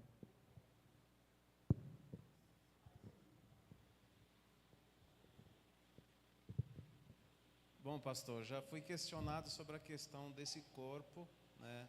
Ele não herdará o reino dos céus. Sim. Correto. Né? Que ele vai ser transformado. Isso. Mas quando essa pessoa me questionou, eu fiquei sem resposta na hora. Porque até então eu não conhecia os textos para passar para ele, né? Porque eu falei, realmente, o nosso corpo não herdará o reino dos céus. Ele vai ser transformado. Mas como vai ser transformado? Como? Foi essa a pergunta. Entendi. Bom, Entendeu? a transformação vai ser feita pelo próprio Espírito de Deus, né? Ou seja, o nosso corpo será glorificado, não vai ser mais sangue que vai correr pelas nossas veias, porque a Bíblia Sagrada diz que carne e sangue não podem herdar o reino de Deus, está registrado em 1 Coríntios capítulo 15, tá? Carne e sangue não podem herdar a vida eterna. Então, por quê? Porque é mortal, porque é um corpo mortal, e é o corpo do pecado, da natureza pecaminosa. Então vai ter que receber uma transformação, e essa transformação não tem como explicar, ela vai ser assim, num abrir e piscar de olhos, seremos transformados, corpos serão glorificados, nós vamos receber uma nova forma, seremos nós mesmos, mas num novo corpo, porque esse corpo é a casa da nossa alma e do nosso espírito aqui na terra, ele é parte dessa terra, então ele não pode herdar a vida eterna, então ele precisa receber uma transformação, ok? E essa transformação não é possível explicar como ela acontece, o que ela vai ser, mas vai haver a transformação e ela vai ser assim, ok? Jesus, ele subiu no seu próprio corpo, no corpo em que ele veio sobre essa terra, ele subiu, mas por que ele subiu nesse corpo? Porque esse corpo de Jesus não era o corpo do pecado, ele nasceu de mulher, porém ele não nasceu de homem, ele foi concebido pelo Espírito Santo.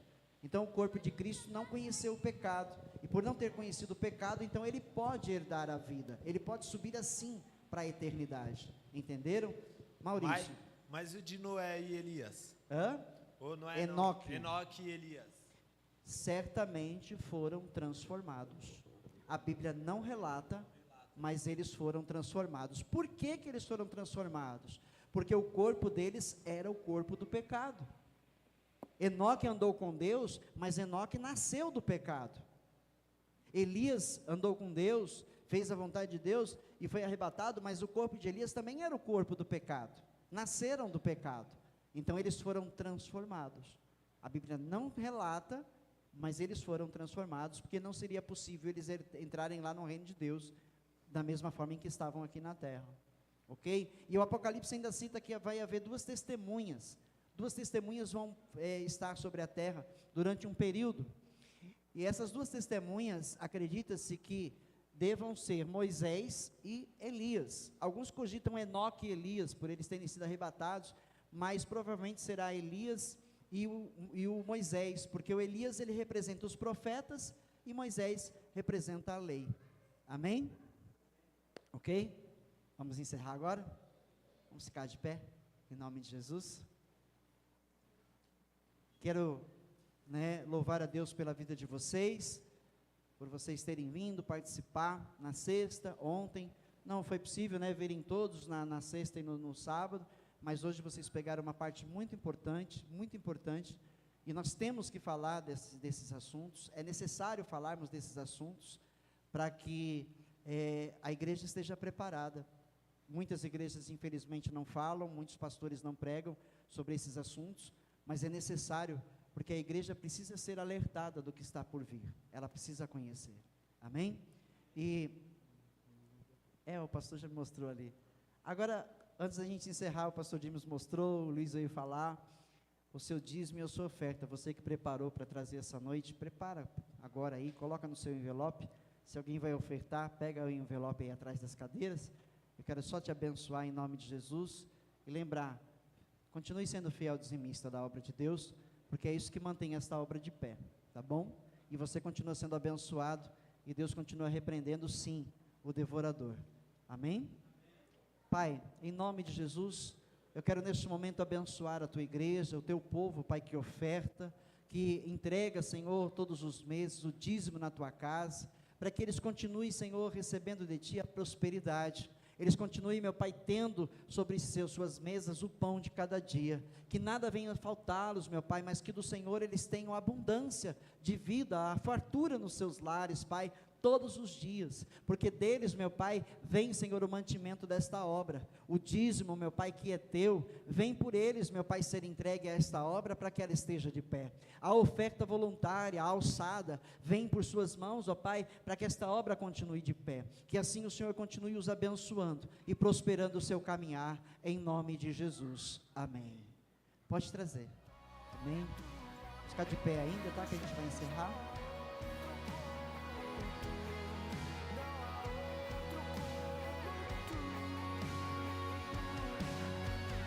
Glória a Deus.